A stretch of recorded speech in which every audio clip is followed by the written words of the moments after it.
제46과 세례와 성찬. 예수님께서 하나님 나라를 선포하신 궁극적 의도는 종말에 하나님 백성을 창조하고 모으기 위해서였습니다. 그런데 그들이 지금 죄로 말미암아 고난과 형벌의 상태에 있습니다. 이 형벌의 자리로부터 그들을 구해내는 것, 즉 죄의 문제를 해결하는 것이 하나님의 의로운 백성을 창조하고 모으는 일의 핵심적인 내용입니다. 그렇다면 어떻게 해야 문제가 해결될 수 있습니까?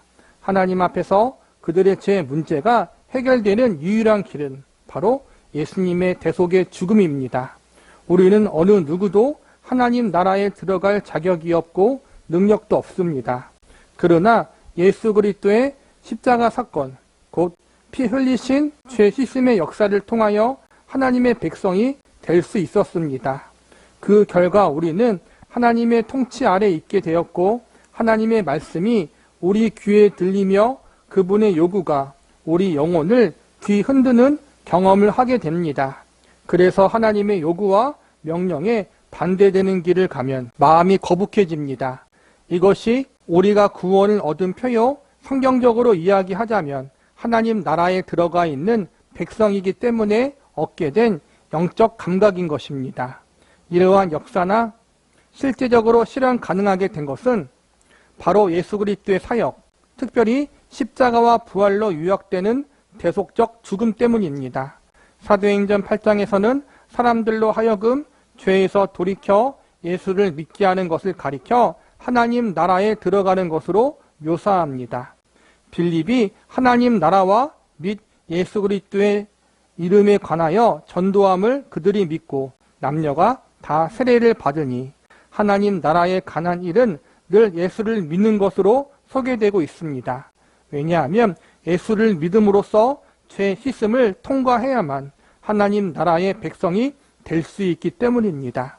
하나님의 나라를 전파하며 주 예수 그리스도에 관한 모든 것을 담대하게 거침없이 가르치더라. 또 이 말씀에서도 사도 바울은 하나님 나라와 예수 그리스도의 사역 간의 밀접한 관계성을 이야기하고 있습니다. 하나님 나라 선포의 궁극적인 목적이 하나님의 백성을 창조하고 모으는 것에 있었다면 예수님의 죽음은 죄 사함을 위한 대속적 죽음으로서 실제로 하나님의 백성을 창조하는 일이었습니다. 하나님 백성의 창조라는 공통 분모로 하나님 나라의 선포와 예수님의 죽음은 직결되며 예수님의 하나님 나라 선포는 예수님의 죽음에 의하여 실제로 성취되었던 것입니다. 예수님께서 선포하신 하나님의 나라, 즉 종말에 하나님의 백성으로 창조하신다는 이 구원의 약속은 예수님의 죽음을 통해 실제로 성취되었습니다. 그렇다면 당연히 예수님의 죽음과 부활에 대한 사도들의 선포는 예수님의 하나님 나라에 대한 선포와 같은 것입니다. 그래서 공관복음에서는 예수님의 중심 메시지가 하나님의 나라인데 사도행전에 나타난 사도들의 설교를 보면 하나님의 나라는 거의 등장하지 않고 대신 예수님의 십자가의 죽음과 부활이 중심 메시지로 등장하고 있습니다. 이는 예수님의 설교 주제가 베드로의 신앙 고백을 기점으로 하여 하나님 나라의 선포에서 예수님 자신의 죽음에 대해 말씀하시는 것으로 달라지고 있다는 사실을 통해서도 잘 드러납니다. 이때부터 예수 그리스도께서 자기가 예루살렘에 올라가 장로들과 대제사장들과 서기관들에게 많은 고난을 받고 죽임을 당하고 제3일에 살아나야 할 것을 제자들에게 비로소 나타내시니 하나님 나라를 선포하시던 그 예수님이 이제는 사도들에 의해서 하나님 나라 선포 대상의 내용이 되었던 것입니다. 예수님이 공생의 기간 동안 가장 많이 선포하고 증거했던 내용 중 하나가 하나님 나라에 대한 거예요. 하나님 나라에 들어가려면, 천국에 들어가려면 그런 얘기를 많이 하셔요. 그런데 이제는 예수님께서 십자가에 돌아가시고 승천하신 이후 그때부터 사도행전이 시작되거든요. 복음서가 끝나고 사도행전이 시작되어서 사도들이 복음을 증거할 때에는 하나님 나라를 직접 선포하고 증거하기보다는 예수님을 증거해요. 예수님을. 자유주의 신학자들이나 문제가 많은 사람들은 예수님은 하나님의 나라와 천국을 증거했는데 교회와 제자들은 예수님을 증거하고 복음을 증거한다. 그래서 잘못된 것이다. 그렇게 복음서와 사도들이 썼던 다른 서신서들을 분리하려고 해요. 근데 아니에요. 예수님이 하나님의 나라를 증거한 것은 궁극적으로 예수님 자신이 십자가에 돌아가심으로 말미암아 죄인인 우리들이 하나님 백성이 되어 하나님의 나라에 들어갈 수 있게 하신다는 것을 알려주고 있다는 거예요. 예수님이 오신 목적이 결국엔 죄인들을 구원하기 위해서잖아요. 그래서 예수님의 십자가의 대속의 죽음으로 말미암아 죄인들이 죄사함을 받아서 하나님의 자녀와 백성이 되어서 하나님 나라를 기업으로 받는 자들이 될 수 있다. 이것이 궁극적으로 예수님이 이 땅에 오신 목적이라는 거예요. 그래서 하나님의 나라와 천국은 오직 예수님으로 말미암아 들어갈 수 있다. 하나님의 백성으로 새롭게 창조되고 태어나는 것은 예수님을 믿음으로만 가능한 것이다. 이것이 예수님이 알려주고자 했던 것이고 성경이 증거하고 있는 복음의 내용이라는 거예요. 그렇다면 예수님을 나의 구세주로 믿어서 하나님의 자녀가 된 사람들, 하나님의 나라와 천국의 백성이 된 사람들은 어떠한 삶을 살아야 하는가? 하나님의 자녀와 백성으로서 우리가 거룩하고 세상과 구별된 삶을 살아야 돼요. 그리고 신앙적인 면에서는 교회로 모여서 함께 하나님을 찬양하고 하나님을 경배하는 삶을 살아야 해요. 그러기 위해서는 필연적으로 우주적인 교회뿐만 아니라 우리가 지금 이 자리에 있는 지역교회 가운데 모여서 함께 하나님을 섬길 수밖에 없어요. 눈에 보이는 교회를 섬길 수밖에 없다는 거예요. 그렇게 눈에 보이는 교회에 참여해서 하나님을 섬기고 하나님의 백성으로 살아갈 때 필연적으로 해야 될 것이 있는데 그것이 바로 세례와 성찬. 세례와 성찬에 대해서 이제 우리가 배우는데 세례와 성찬은 왜 해야 되는 것인가? 한번 우리가 알아볼게요. 신앙의 유익을 위한 성례.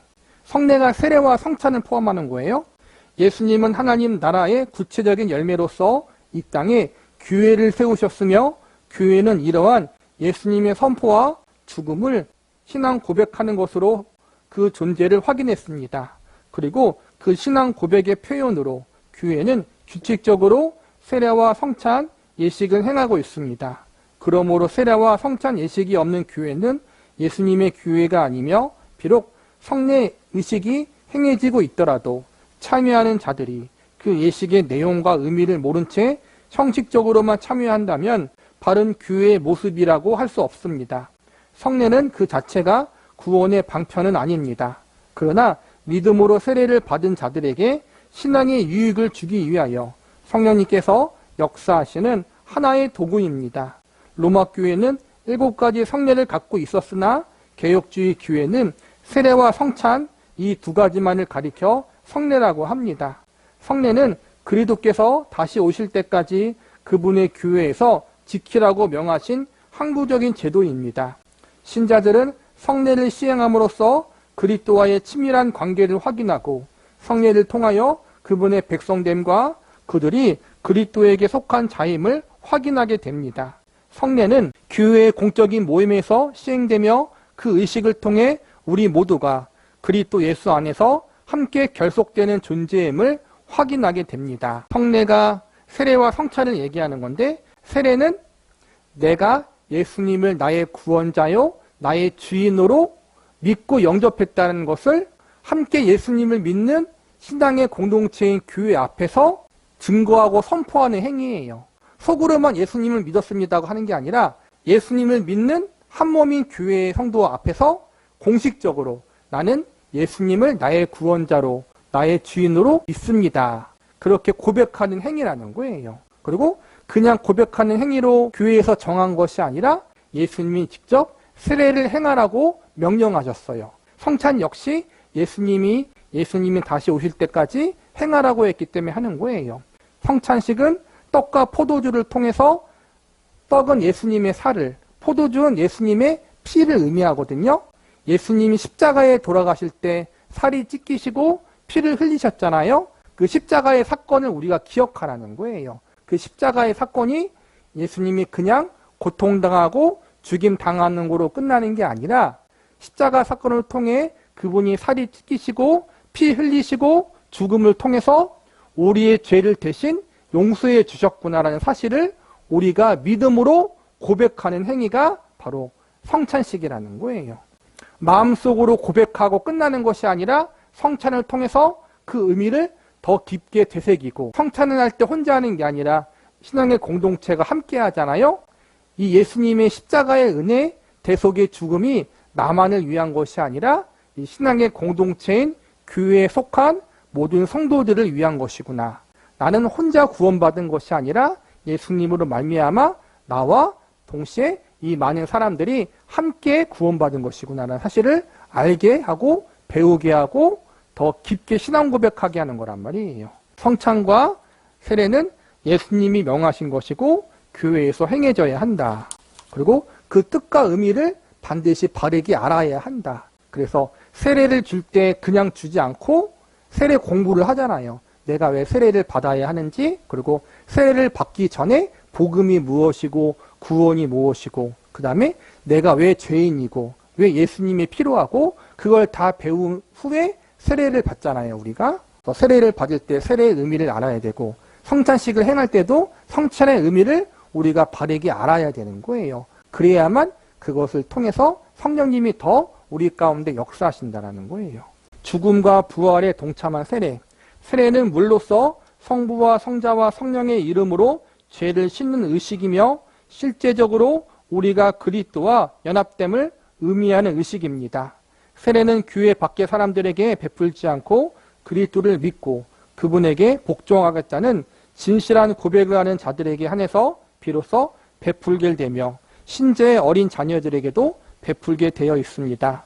골로새서 2장 12절에 보면 너희가 세례로 그리스도와 함께 장사되고 또 죽은 자들 가운데 그를 일으키신 하나님의 역사를 믿음으로 말미암아 그 안에서 함께 일으키심을 받았느니라라고 말씀함으로써 세례를 함께라는 개념으로 사용하고 있음을 볼 수 있습니다. 예수님께서 세례 요한의 물 세례 아래로 들어가심으로 죄인인 우리와 동일시 된 것 같이 죽음을 이기신 예수님과 우리가 동질됨으로써 이제 우리 역시 죽음을 이기고 사망이 우리를 붙잡아 둘 수 없게 된 것입니다. 우리가 그분과 동일시되고 동질화되면 그분과 함께 죽음도 가하지만 그분의 죽음은 곧 부활로 이어지기 때문에 우리도 부활할 것입니다. 이제 우리는 예수 그리스도와 함께 세례를 받아 그분과 함께 쌍과 죄에 대하여 죽은 자리에 동참하고 그분과 함께 하나님 안에서 새로 부활하는 자리에까지 동참하게 되는 것입니다. 이것이 골로새서 2장 12절에 함께 장사되고 함께 일으키심을 받았다는 말씀의 의미입니다. 예수 그리스도께서 우리와 동일시되어 물 세례를 받은 것 같이 우리도 예수 그리스도의 이름으로 세례를 받아 그분과 동일시되어 그 안에서 들어감으로 그분이 사망을 통과한 일에 내가 동참한 자가 되고 싶다는 신앙 고백의 행위가 바로 세례입니다. 연합되기 위해서는 동질화되고 통일시되어야 합니다. 그래서 세례를 연합이라는 말로 많이 일컫기도 합니다. 무릇 그리스도 예수와 합하여 세례를 받은 우리는 그의 죽으심과 합하여 세례를 받은 줄 알지 못하느냐. 그러므로 우리가 그의 죽으심과 합하여 세례를 받음으로써 그와 함께 장사되었나니 이는 아버지의 영광으로 말미암아 그리스도를 죽은 자 가운데서 살리심과 같이 우리 또한 새 생명 가운데에서 행하게 하려 함이라. 만일 우리가 그의 죽으심과 같은 모양으로 연합한 자가 되었으면 또한 그의 부활과 같은 모양으로 연합한 자도 되리라. 우리가 알거니와 우리 옛사람이 예수와 함께 십자가에 못 박힌 것은 죄의 몸이 죽어 다시는 우리가 죄에게 노릇하지 아니하려 함이니 이는 죽은 자가 죄에서 벗어나 의롭다 하심을 얻었음이라. 만일 우리가 그리스도와 함께 죽었으면 또한 그와 함께 살 줄을 믿노라. 무슨 말입니까? 예수 그리스도의 이름으로 세례를 받음으로 그분과 함께 죽은 자리에 동참하고 하나님 안에서 새로 부활하는 자리에까지 동참하게 된다는 것입니다. 의로운 자로 다시 살기 위해 하나님의 자녀로 살기 위해 죽음의 자리로 간 것입니다. 그런데 그 죽음이 내 이름으로만의 죽음이라면 죄값으로 죽은 것이기 때문에 그것으로 끝이지만 예수 그리스도는 죄인이 아니며 사망이 그를 붙들 수 없는 분이며 사망의 권세를 이기고 부활하신 분이므로 이제 내가 그분의 죽음에 동참하면 그 죽음이 끝이 아니고 부활로까지 연결되는 것입니다. 이것이 세례가 갖는 뜻입니다. 이 세례의 효능은 시행하는 순간에만 나타나는 것으로 제한되지 않습니다. 하나님의 은혜의 내적 역사는 세례 집행 전이나 그 순간이나 그 후에도 올 수 있습니다. 그러나 그 방법에 상관없이 그 의미는 동일합니다. 또한 이 세례는 오직 한 번만 중요한 것이 아닙니다. 이 의식이 집행될 때마다 그 의미를 우리 마음에 다시 새겨야 할 것입니다. 세례의 의미를 이야기하는 거예요. 세례를 받을 때 우리가 보통 물을 뿌리는 약식 세례를 하지만 원래대로 하자면 물에 들어갔다가 나오는 거예요. 이것은 물에 들어감을 통해서 나의 죄인되었던 모습이 주어졌다. 혹은 나의 더러운 죄가 씻겨졌다라는 말이 되는 것이고, 다시 물 위에 나오는 것은 죄된 모습이 죽고 의로운 자로 다시 태어났다라는 거예요. 죄가 깨끗이 씻겨져서 깨끗한 자로 새롭게 거듭났다라는 것을 표현하는 거예요. 이것을 십자가로 적용하면 물에 들어가는 행위는 예수님이 십자가에서 나의 죄를 대신해서 죽었다는 사실을 내가 믿는 것이고, 물에서 나온 것은 그 십자가에 죽으신 예수님이 나를 의로운 자로 다시 살리고 하나님의 자녀, 천국의 백성으로 거듭나게 하기 위해서 부활하신 것이 나의 사건이 되고 나의 일이 된다는 것을 믿는 거예요. 그래서 세례는 예수님의 십자가 사건과 부활의 사건의 연장선에 있는 거란 말이에요.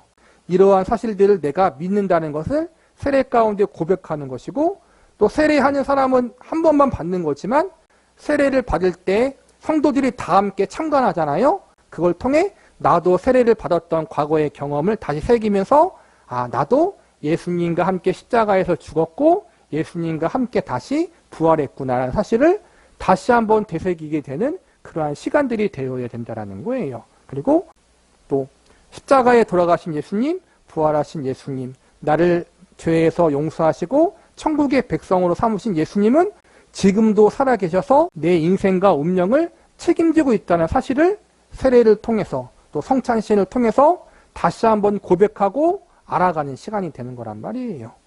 예수님의 대속의 죽음의 의미인 성찬.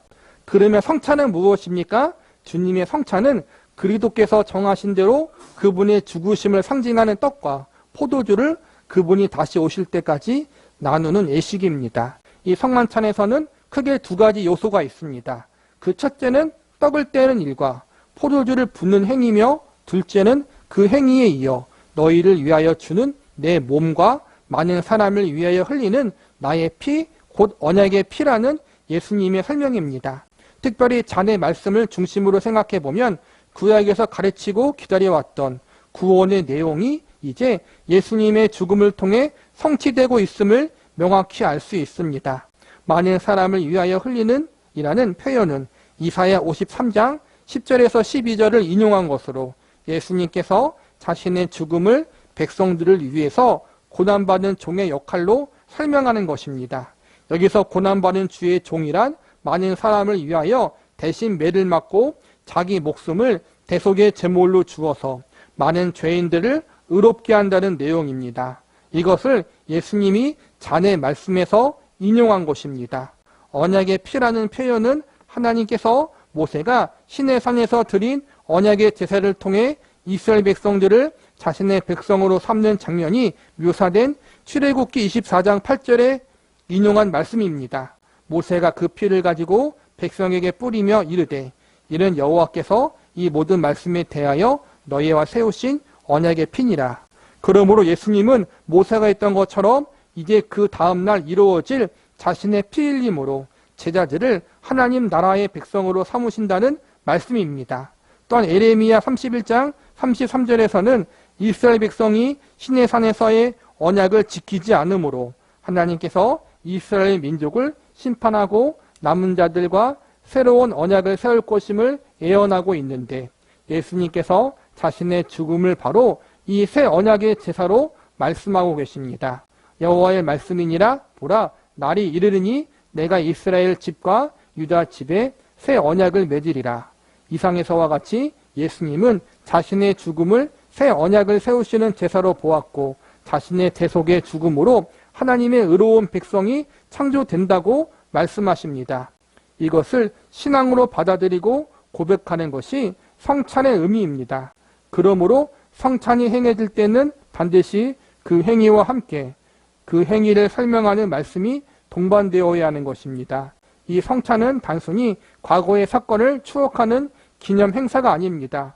오늘날에도 이 예식이 행해지는 곳에 그리스도의 죽으심의 공유가 실제로 적용되고 성령님께서 역사하고 계십니다. 그래서 이 성찬에 참여하는 자들은 성령의 역사를 기대함 없이 아무렇게나 참여하는 오류를 범하지 않도록 자신을 살펴야 할 것입니다. 성찬의 의미를 지금 이야기하는 거죠. 성찬식에서 우리가 먹는 떡 그리고 포도주, 이것은 예수님의 살과 피를 의미하는 거예요. 이 살과 떡을 우리가 먹음으로 말미암아 예수님의 십자가 사건이 나의 사건이구나, 나의 죄를 위해서 예수님이 피 흘리시고 살을 찢기시고 죽으셨구나, 그러므로 내 죄가 용서받았구나라는 것을 우리가 다시 한번 마음 가운데 되새기고 알아가는 시간이 되는 거예요. 교육적인 차원에서, 그리고 교육적인 차원을 넘어서 우리가 그 예수님의 십자가의 의미를 더 깊이 되새기고 마음 가운데 깊이 받아들일 때 성령님께서 우리 가운데 더 풍성히 역사하사 우리의 믿음을 더욱더 굳건하게 해주신다는 거예요. 우리 개혁교회, 개신교교회, 장로교회는 눈에 보이는 상징성을 강조하지 않아요. 그리고 조심해요. 왜냐하면 성경에는 하나님의 형상을 만들지 말라고 얘기했고 하나님을 드러내는 그 어떠한 것도 눈에 보이게 만들지 말라고 했기 때문에, 그런데 유일하게 눈에 보이는 상징성을 강조하는 것이 있는데 그게 바로 세례와 성찬이라는 거예요.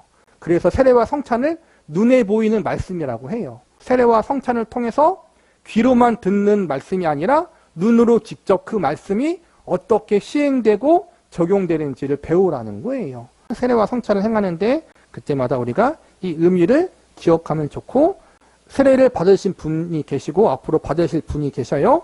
이러한 내용이 있다는 것을 알아두시고, 또 오래전에 배워서 또 가물가물하신 분들은 다시 한번 그 내용들을 깊이 새길 수 있는 시간이 되기를 바랍니다. 제47과 성도의 교제. 세례와 성찬을 통하여 신자는 예수님의 죽으심과 부활에 동참하여 예수님과 한 몸이 됩니다.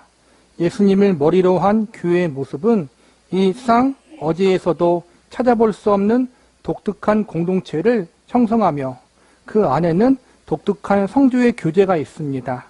이것은 비단 같이 모여서 함께 이야기하고 식사하며 즐거워하는 일반적인 교제의 형태를 말하는 것만이 아닙니다.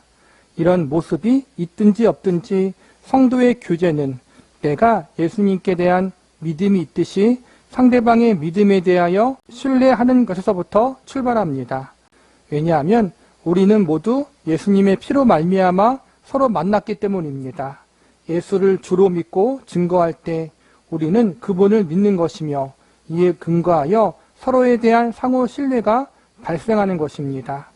성도들은 친목 단체나 개 모임과 같이 자신들의 목적이나 필요성에 따라 자진해서 모인 무리가 아닙니다. 하나님께서 이러한 성도들 간의 사귐을 직접 시작하시고 모이게 하시며 유지하게 하신 것입니다. 이 땅에 어느 누구도 예수 그리스도가 오셔서 십자가를 지셨으면 좋겠다고 원하거나 기도한 적이 없었는데 하나님께서 친히 시작하셨던 것처럼 말입니다. 이렇게 시작된 교제의 중요성에 대하여 사도들은 다음과 같이 증거하고 있습니다. 사도 요한은 복음을 전하는 목적이 바로 이러한 성도의 교제가 있게 하려는 것이라고 분명히 말합니다. 우리가 보고 들은 바를 너희에게 전함은 너희로 우리와 사귐이 있게 하려 함이니 우리의 사귐은 아버지와 그의 아들 예수 그리스도라 더불어 누림이라. 사도 바울도 사귐의 중요성에 대하여 다음과 같이 말씀하고 있습니다. 너희를 불러 그의 아들 예수 그리스도 우리 주와 더불어 교제하게 하시는 하나님은 미쁘시도다. 사도신경의 내용인 거룩한 공예와 성도가 서로 교통하는 것과와 같은 구절만 보더라도 성도의 사귐이 얼마나 중요한지가 명백히 드러나고 있습니다. 우리가 예수님을 나의 구세주로 믿고 영접하는 순간 우리의 신분은 하나님의 자녀가 되고 우리는 하늘나라의 백성, 하나님의 백성이 되는 거예요. 그 순간부터 이제는 우리는 혼자 하나님을 믿고 예수님을 믿는 것이 아니라 함께 하나님을 예배하고 함께 예수님을 믿는 자리에 오게 된다는 거예요. 우리들이 부모님의 몸속에서 태어날 때, 뱃속에 있을 때에는 혼자예요. 나올 때도 혼자예요. 그런데 낳고 나서부터는 이제는 혼자가 아니라 가족이라는 울타리에 들어오게 되는 것처럼 예수님을 믿고 구원받는 건 나와 예수님과의 관계, 하나님과의 1:1 관계예요. 내가 인격적으로 예수님을 믿어야 되고 만나야 돼요. 그런데 내가 이젠 예수님을 믿었다면 이제는 나는 혼자가 아니라 예수님 안에서 하나님 안에서 함께 부름받은 영적인 형제 자매와 한 가족이 된다는 거예요. 그것이 바로 교회예요. 교회가 영적인 가족이라는 거예요.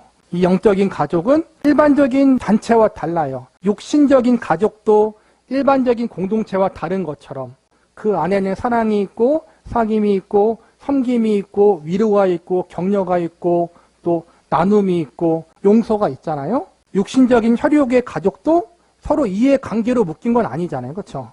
마찬가지로 영적인 가족인 교회도 마찬가지라는 거예요. 하나님의 은혜로 예수님의 생명으로 구원받고 이 자리에 모였기 때문에 우리는 예수님 안에서 하나님 안에서 함께 나아가는 사람들이다. 그래서 다른 세상의 공동체와 조직과는 다른 곳이다. 성도의 교제가 갖는 특성, 성도의 교제가 갖는 중요성과 기원을 생각할 때 우리는 다음과 같은 몇 가지 중요한 성격들을 정리해 볼 수 있습니다. 교회가 이런 성격을 더욱더 정결하게 유지할 수 있도록 우리는 신앙으로 형제를 대해야 할 것입니다. 첫째는 교회의 동질성입니다. 이질적인 것은 물과 기름처럼 서로 섞일 수 없습니다. 우리가 하나님과 교제할 때는 반드시 그 교제의 대상인 하나님을 닮고 따르는 일이 일어나야 합니다. 이러한 일들이 성도들에게 공통적으로 있어야 그 사귐이 유지될 수 있습니다. 또한 이러한 성도 간의 사귐은 이 세상 어디에서도 찾아볼 수 없는 하나님 나라의 독특한 표현이 되는 것입니다. 그런데 보이는 교회가 하나님의 이같이 거룩한 진리와 성격을 공통으로 나타내야 함에도 불구하고 사람들이 모여서 오히려 사회에서는 생각지도 못하던 자마심과 뽐내는 마음으로 남을 지배하려고 한다면 그것은 거꾸로 가는 것입니다. 성도의 교제가 갖는 특성, 교회에서 성도들이 서로 나누는 교제의 특성이 뭐냐 하면 첫 번째로 동질성이라고 하는데 이것은 목적이라는 거예요. 교회의 목적이 무엇이냐? 하나님을 예배하고 예수님을 예배하고 경배하는 일이에요. 하나님을 알아가고 예수님을 닮아가는 거예요. 모든 성도의 목적은 거기로 가는 거예요. 하나로. 하나님을 알아가고 사랑하고 닮아가는 것. 그게 목적이고 그게 우리가 지향해야 하고 추구해야 바라는 거예요. 하나님을 알아가고 사랑하고 닮아가기 위해 노력하면은 서로가 갈등이 생기기보다는 서로가 닮아가는 모습을 보면서 도전받고 위로받고 격려받는 거란 말이에요. 그런데 그러지 못하고 세상의 공동체처럼 내가 섬김받기 바라고 내가 다른 사람들 위에 있기를 바라고 다른 사람들을 통치하기 바라고 내가 군림하길 바라고 내가 자랑하길 바라고 그렇게 되다 보면 교회에 갈등이 생기고 불화가 생길 수밖에 없어요. 근데 교회는 그렇지 않다. 교회는 하나님을 예배하는 곳, 하나님을 알아가고 사랑하는 곳, 예수님을 닮아가는 곳, 그곳이 바로 교회고 저와 여러분의 목적이 되어야 한다. 모든 성도가 가지고 있는 동일하고 동질한 목적이라는 거예요. 둘째는 교제의 영속성입니다. 이 사귐은 현재에서만이 아니라 미래에 완성될 하나님 나라에서까지도 계속될 성격의 것입니다. 그리고 그 사귐은 꾸준히 계속 진전되는 사귐이어야 하며 또한 저절로 자연스럽게 이루어지는 사귐이 아닌 많은 노력을 기울여야 가능한 사귐입니다. 우리가 다 하나님의 아들을 믿는 것과 아는 일에 하나가 되어 온전한 사람을 이루어 그리스도의 장성한 분량에 충만한 데까지 이르리니 우리 교회에서의 서로의 만남, 예수님 안에서의 교제, 이것은 영원하다라는 거예요. 즉, 이 땅에서만 만나고 서로가 믿음의 교제를 나누는 것으로 끝나지 않고 이 땅 이후에서의 삶, 한국 가서도 우리가 서로 만나고 알아간다라는 거예요. 그래서 우리가 성도들 간에 갈등이 있고 다툼이 있을 수 있지만 그 부분에 대해서 우리가 조심해야 돼요. 이 땅의 사람들, 회사 사람들, 혹은 내가 속한 어떠한 단체의 사람들, 내 옆집 사람들, 이 사람들은 잠깐 보는 거예요. 잠깐 우리가 회사 갈 때 만나고 집 잠깐 나갈 때 얼굴을 볼 수 있고 아무리 친한 친구라고 할지라도 이 땅에서만 만나고 교제하는 거예요. 그런데 우리 성도들은 이 땅에서만이 아니라 천국에서 영원히 만날 사람들이다. 이 사실을 알고 우리가 서로를 대할 줄 아는 사람들이 되어야 해요. 그리고 가족도 그래요. 사실은 우리가 잘 모를 때에는 가족이기 때문에 서로 노력하지 않아도 그냥 저절로 친해지고 저절로 사랑하는 것처럼 여기지만 살면서 느껴지는 게 뭐냐면 가족이기 때문에 더 노력해야 되는 부분이 있고 서로 양보하고 섬겨야 하는 부분이 있는 것처럼 교회의 성도도 마찬가지라는 거예요. 교회의 성도이기 때문에 저절로 알아서 친해지는 것이 아니라 내가 예수님 안에서 더 섬기고 양보하고 노력해야지 더 가까워질 수 있다. 이 부분도 우리가 기억해야 돼요. 그리고 이 노력이 헛된 것이 아니라 아까 말한 것처럼 이 땅에서의 사람과의 관계에서도 노력하잖아요. 근데 우리가 우리 믿음의 관계에서 노력하는 건 영원한 것이기 때문에 결코 우리의 노력이 낭비되는 것이 아니다. 셋째는 교제의 유기적인 긴밀성입니다. 그리스도와의 신비한 연합으로 말미암아 성도들 간에 서로 지체가 되는 신비한 연합의 사귐이 있습니다. 그리스도의 공로로 나에게 베풀어 주신 구원의 은혜가 귀한 것임을 알 때 형제들이 하나님 앞에 부름받은 것도 동일한 은혜로 된 것임을 깨닫게 됩니다. 그때 서로 귀하게 여기며 같이 즐거워하는 동지의식을 느끼게 되는 것입니다. 내가 가진 것으로 내가 부름받은 것이 아니기 때문에 이 사귐은 세상의 가치에 그 어떠한 것으로도 방해를 받을 수 없습니다. 성도의 교제가 유기적인 긴밀성을 가지고 있다는 것은 나를 구원하기 위해서 예수님이 그분의 생명을 십자가에 내어주셨어요. 우리가 예수님을 사랑하는 것, 예수님을 믿는 것은 예수님의 생명과 같은 그 은혜를 받았기 때문에 그런 거예요. 그런데 그 예수님의 생명과도 같은 은혜와 사랑이 나에게만 주어지는 것이 아니라 내 옆에 같이 있는 성도에게, 같이 교회에 나와 예배를 드리는 저 성도에게도 동일하게 적용된다는 거예요. 예수님이 목숨 바쳐 나를 사랑했던 것처럼 저 성도와 이 성도도 동일하게 예수님이 그분의 생명처럼 사랑한다. 그러기 때문에 예수님이 나만 사랑하는 것이 아니에요. 그 사랑이 다른 성도에게도 있다는 것을 기억하면서 예수님의 생명과도 같은 사랑을 받은 성도를 우리가 귀하게 여길 줄 알고 귀하게 섬길 줄 아는 사람들이 되어야 한다는 거예요. 넷째는 교제의 풍성함입니다. 믿는 사람들은 예수 그리스도로 말미암아 서로에 대한 친밀감을 느끼게 됩니다. 만난 지 얼마 되지 않은 사이일지라도 신앙의 동질성을 확인할 때면 서로에 대한 애정과 친밀감을 느끼게 되며 서로의 형편에 따라 물질적인 것까지도 나뉘게 되는 것입니다. 이때 사귐의 수단은 비단 물질적인 것뿐만 아니라 서로의 속사정까지도 함께 나누는 다양한 내용의 교제가 있을 수 있습니다. 처음에는 서로가 모르는 사이일 때에는 그냥 어색하는데 나중에 예수님 믿는 사람이고 교회에 다녔다는 사실을 알게 되면은 이상하게 마음의 정이 더 가잖아요. 비슷하다라는 거예요. 그 안에 성령님이 계시기 때문에 우리가 서로의 믿음을 확인할 때 더 가깝게 마음을 나눌 수 있다. 영적인 형제고 영적인 가족이기 때문에 그렇다라는 거예요.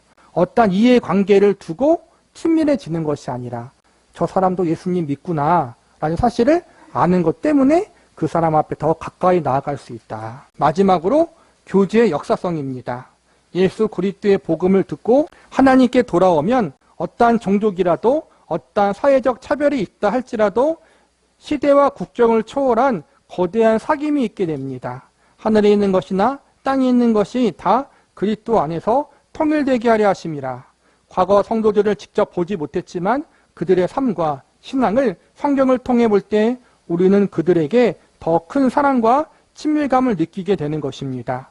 우리는 이들과 주님의 재림의 때에 모두 만나게 될 것이고 또 많은 교제를 나누게 될 것입니다.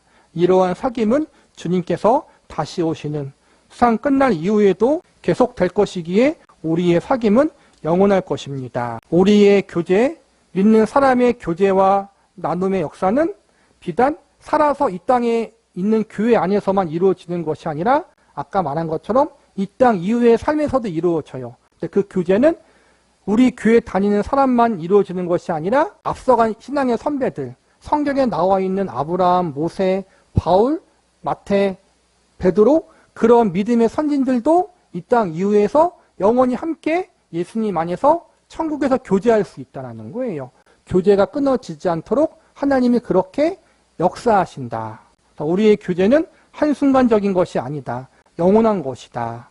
그 사실을 우리가 또 알고 있어야 돼요. 종말에 그리스도의 교회가 서다.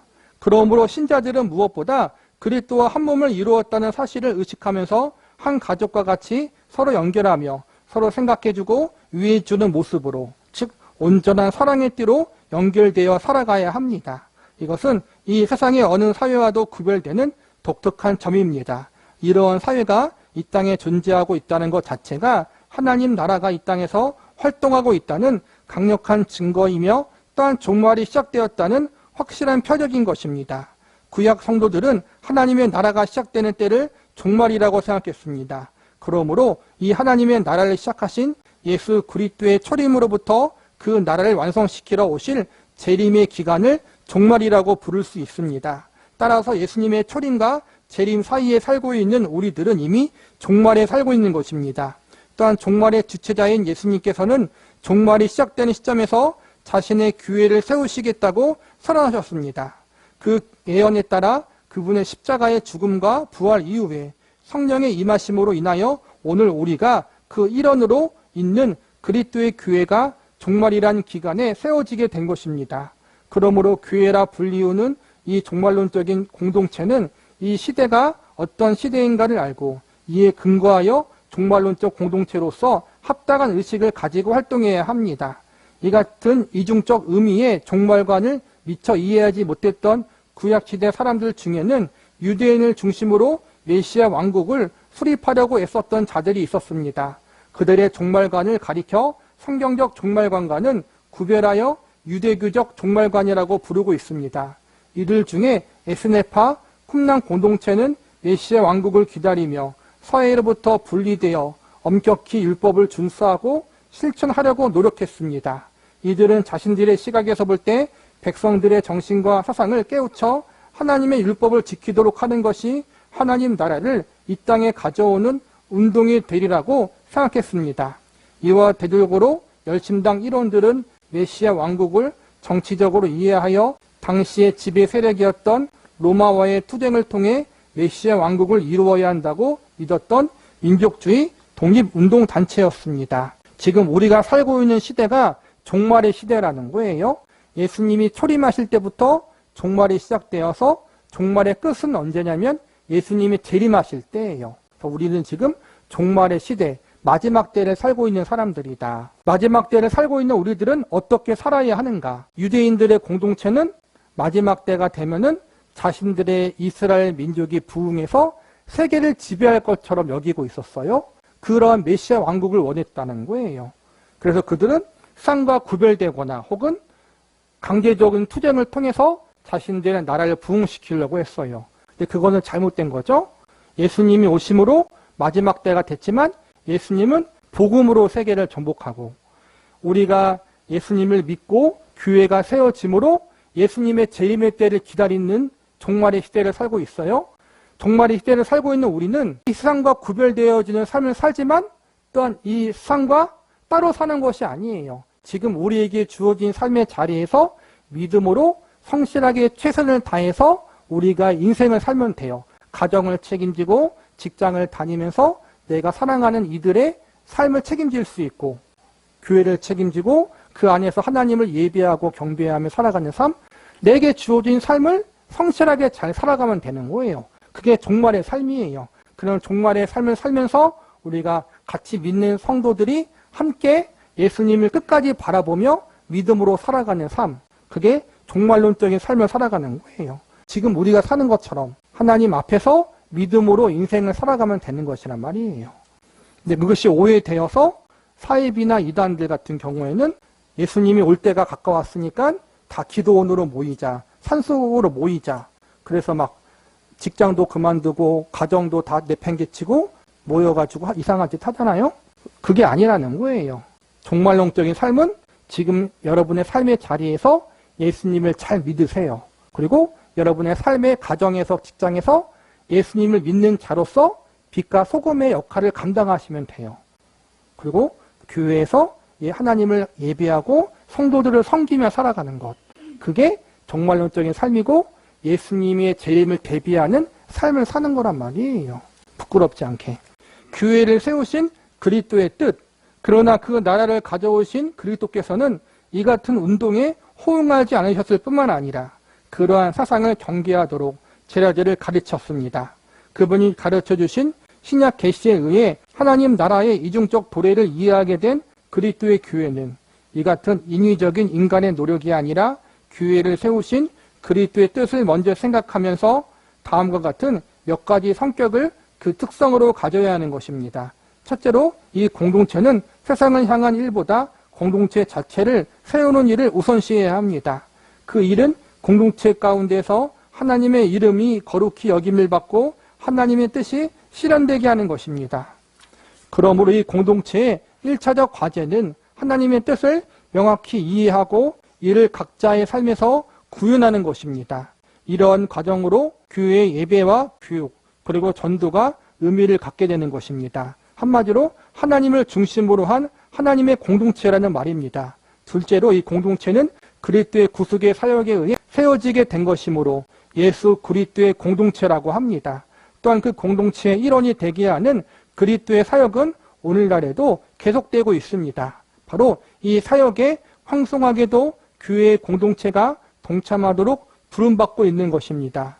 그러므로 우리는 그리스도가 이 세상에서 이 사역을 하시는 동안 받았던 고난과 적대적 분위기를 동일하게 받아낼 준비를 해야만 합니다. 그때와 마찬가지로 지금도 십자가의 도는 세상에서 어리석고 미련한 것으로 여겨지기 때문에 고난과 경멸까지도 감당해야 하는 것입니다. 이런 고난은 우리가 그리스도의 동역자로서 살아가기 때문에 받는 것이기에 슬퍼하고 낙심할 것이 아니라 오히려 기뻐해야 하는 것입니다. 셋째로 이 공동체는 하늘나라의 시민이지만 아직 세상에 살면서 예수님의 재림 때까지 세상을 섬기며 살아가도록 부름받은 공동체이기 때문에 우리는 이 세상의 그릇된 가치관과 세상을 공격하면서 동시에 성경의 가치 체계와 사고방식을 증거하는 모습으로 살아가야 하는 것입니다. 여기에 교회 문화 활동과 이 세상과의 투쟁이 있게 됩니다. 우리는 이 세상에서 그리스도를 대항하여 높아진 것을 쳐서 그 주인 되시는 분에게 복종하고 주목하게 하는 역할을 감당해야 합니다. 이런 의미에서 이 공동체는 이 세상을 그 근거로부터 뒤흔드는 활동을 하는 공동체입니다.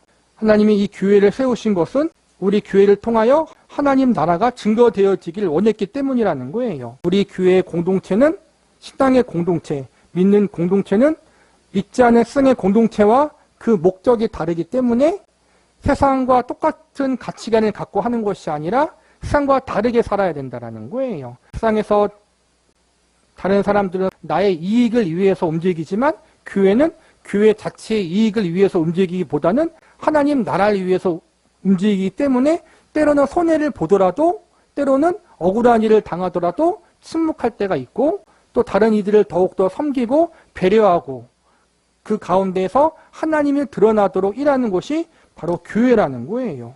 그리고 우리가 살아가고 있는 여러분이 몸담고 있는 삶의 그 자리에서 소금과 빛의 역할을 감당하는 사람들이 되어지므로 여러분 자체가 교회잖아요. 그렇죠? 이렇게 모여있는 곳이 지역교회지만 또 여러분의 삶의 자리에서 교회로서 하나님의 자녀와 백성으로서의 삶을 합당하게 잘 살아갈 수 있어야 된다는 거예요. 직장에서, 가정에서 내가 믿는 사람인 걸 대부분 다 알고 있잖아요. 그렇죠? 믿기 때문에 괜히 사람들이 시비 걸 때가 있어요. 내가 잘못한 게 전혀 없는데 일부러 시비 거는 사람들이 있어요. 믿는 것이 더한다. 교회 다니는 것들이 더 문제다. 크게 잘못한 것도 없는데 지들이 더 문제인지도 불구하고 그런 부분들을 우리가 어쩔 수 없이 감수해야겠죠. 그렇지만 우리가 그 자리에서 그럼에도 불구하고 빛과 소금의 역할을 감당하고 잘 인내하고 참고 그리스도인으로서 바른 모습을 보여주면 그래도 믿지 않는 사람들이 가정에서 혹은 직장에서 삶의 자리에서 저 사람은 교회 다니고 예수님을 믿는 사람이기 때문에 그래도 정직하다, 성실하다, 거짓말을 하지 않는다, 책임감이 있다.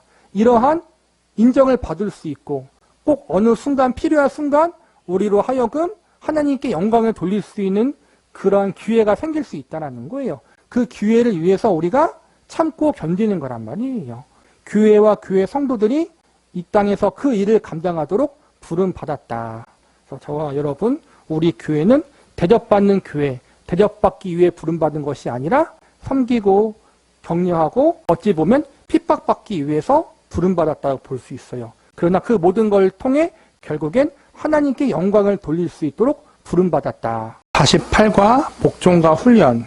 이 과에서는 예수 그리스도의 십자가 사건을 주의 깊게 살펴보므로 하나님 나라가 진행되는 과정에서 예수 그리스도의 사역이 갖는 중요성에 대해 알아보겠습니다. 예수님께서는 하나님 나라 선포의 궁극적인 목적인 하나님 나라의 백성을 만드시는 일을 자신의 죽음을 통하여 성취하셨습니다. 이렇게 만들어진 하나님 나라의 백성들은 예수님께서 교회라고 부르셨습니다. 이 교회의 탄생은 예수님의 십자가상의 죽음으로 대표되는 그분의 적극적이고도 자발적인 순종을 통해 이루어졌습니다. 빌립보서 2장에서는 예수님의 십자가 사건을 바로 이런 차원에서 설명하고 있습니다. 그런 근본 하나님의 본체시나 하나님과 동등됨을 취할 것으로 여기지 아니하시고 오히려 자기를 비워 종의 형체를 가지사 사람들과 같이 되셨고 사람의 모양으로 나타나사 자기를 낮추시고 죽기까지 복종하셨으니 곧 십자가에 죽으심이라. 이것이 바로 십자가에 관해서 제일 중요한 내용을 복종, 순종이라고 설명하는 대목입니다. 십자가로 말미암아 우리가 어떻게 구원을 얻었는가, 어떻게 죄의 책임에서 벗어났는가 하는 이야기보다 더 강조되고 있는 부분이 주님께서 자기를 비우시고 오셔서 십자가에 죽기까지 복종하시고 순종하셨다는 사실입니다. 우리는 십자가 사건이 갖는 이와 같은 의미를 아주 깊이 생각해야만 합니다. 단 우리는 예수님께서 마태복음 16장에서 베드로의 신앙 고백 위에 교회를 세우시겠다고 이야기하신 후에 이렇게 말씀하신 것을 기억해야 합니다. 이때로부터 예수 그리스도께서 자기가 예루살렘에 올라가 장로들과 대제사장들과 서기관들에게 많은 고난을 받고 죽임을 당하고 제3일에 살아나야 할 것을 제자들에게 비로소 나타내시니. 왜 그렇습니까? 하나님의 나라는 주님께서 십자가 상에서 이루어야 할 순환을 전제하지 않고는 세워지지 않는 것이기 때문입니다. 이 순환의 본질은 그리스도의 순종입니다. 그러므로 하나님 나라와 교회는 다 같이 예수 그리스도의 순환의 순종이라는 동일한 기초 위에 세워지는 셈입니다. 에베소서 2장에서는 이 기초를 이렇게 설명합니다. 너희는 사도들과 선지자들의 터 위에 세우심을 입은 자라. 그리스도 예수께서 친히 모퉁이돌이 되셨느니라. 그의 안에 건물마다 서로 연결하여 주 안에서 성전이 되어가고 너희도 성령 안에서 하나님이 거하실 처소가 되기 위하여 그리스도 예수 안에서 함께 지어져 가느니라. 분명히 이것은 교회에 관한 묘사입니다. 단 동시에 하나님 나라의 완성의 원리를 이야기하는 것이기도 합니다. 그 원리는 바로 그리스도를 건축의 기초가 되는 모퉁이돌로 묘사하는 것입니다. 그렇다면 하나님 나라의 완성을 위하여 그 기초가 되신 분이 왜 교회의 모퉁이돌이 되셨습니까?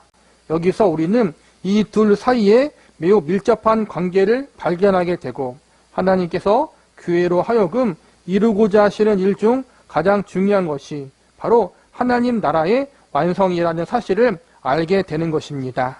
그러나 그것을 어떻게 완성하느냐는 것은 좀 더 추적할 필요가 있는 문제입니다. 교회는 하나님 나라의 완성이란 목적을 이루기 위하여 하나님께서 하나님 나라 백성을 모아 훈련시키기 위한 기관으로 이 땅에 허락하신 기구입니다. 그리고 그 훈련 방법은 모퉁이 돌이 보여준 것과 동일한 모습을 배우는 것입니다. 그 모습이란 예수님께서 십자가에 죽기까지 보여주신 하나님의 뜻에 대한 철저하고도 자발적인 순종과 복종의 모습입니다.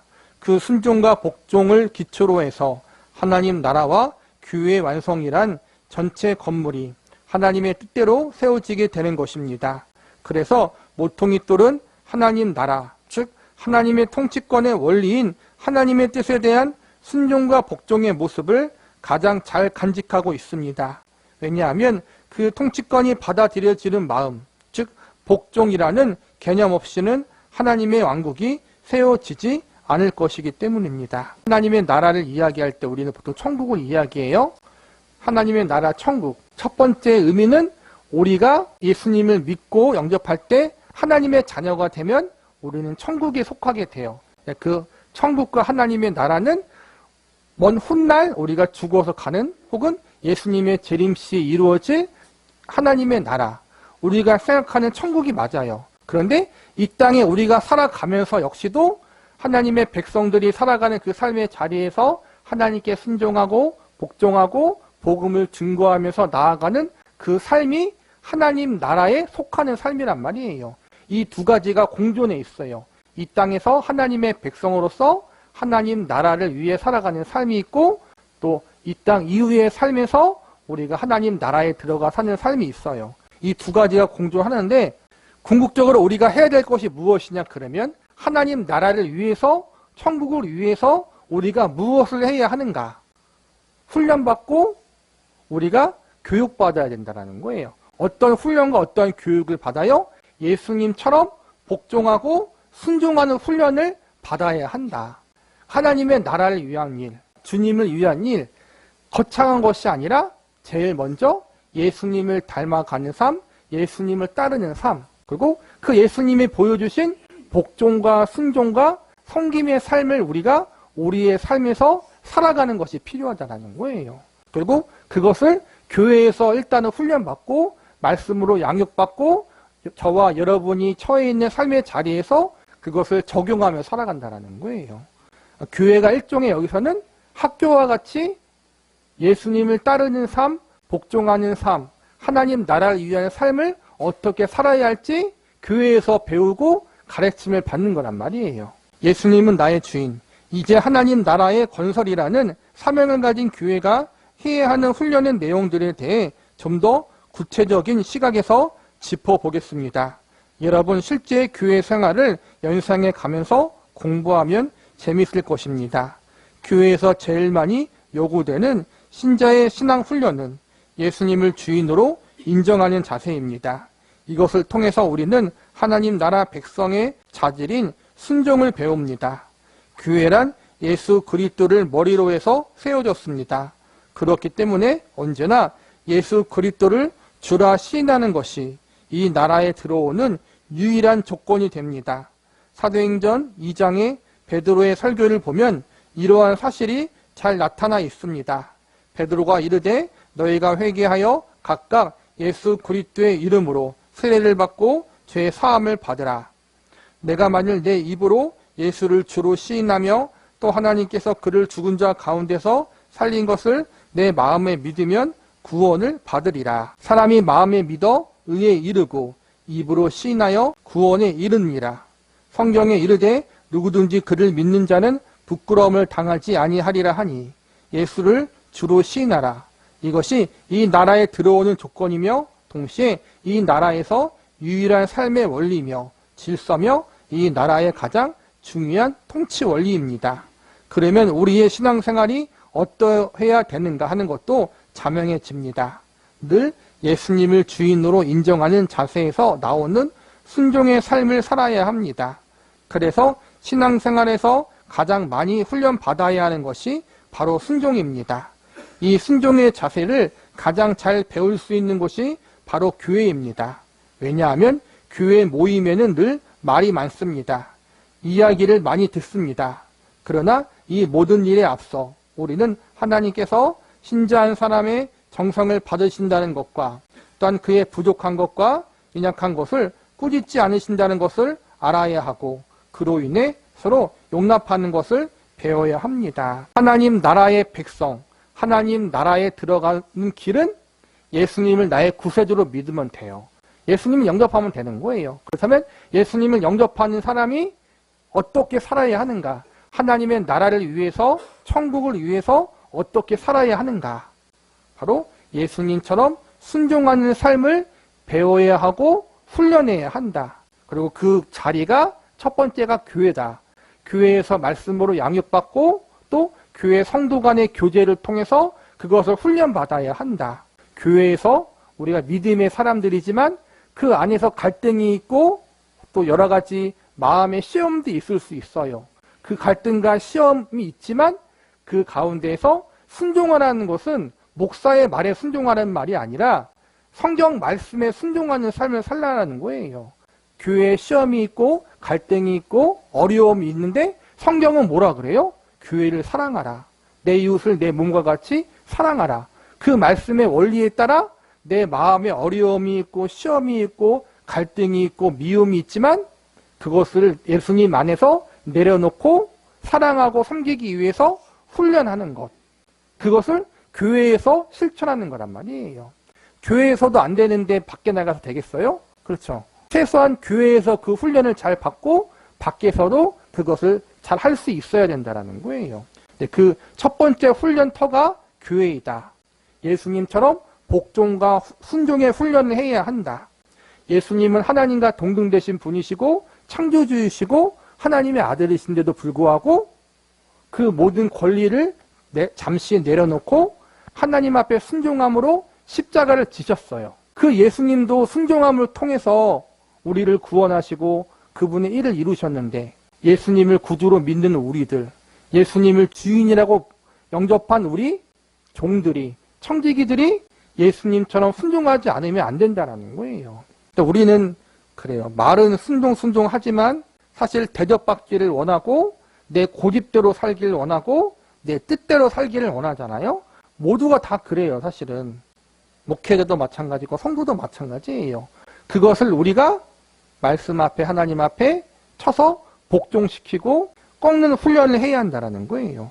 우리 모두 100점. 교회에서 신앙생활을 오래 하다 보면 마음에 드는 것이 하나도 없습니다. 그러나 하나님은 우리의 소꿉장난 같은 일도 모두 용납하십니다. 완성품을 요구하지 않습니다.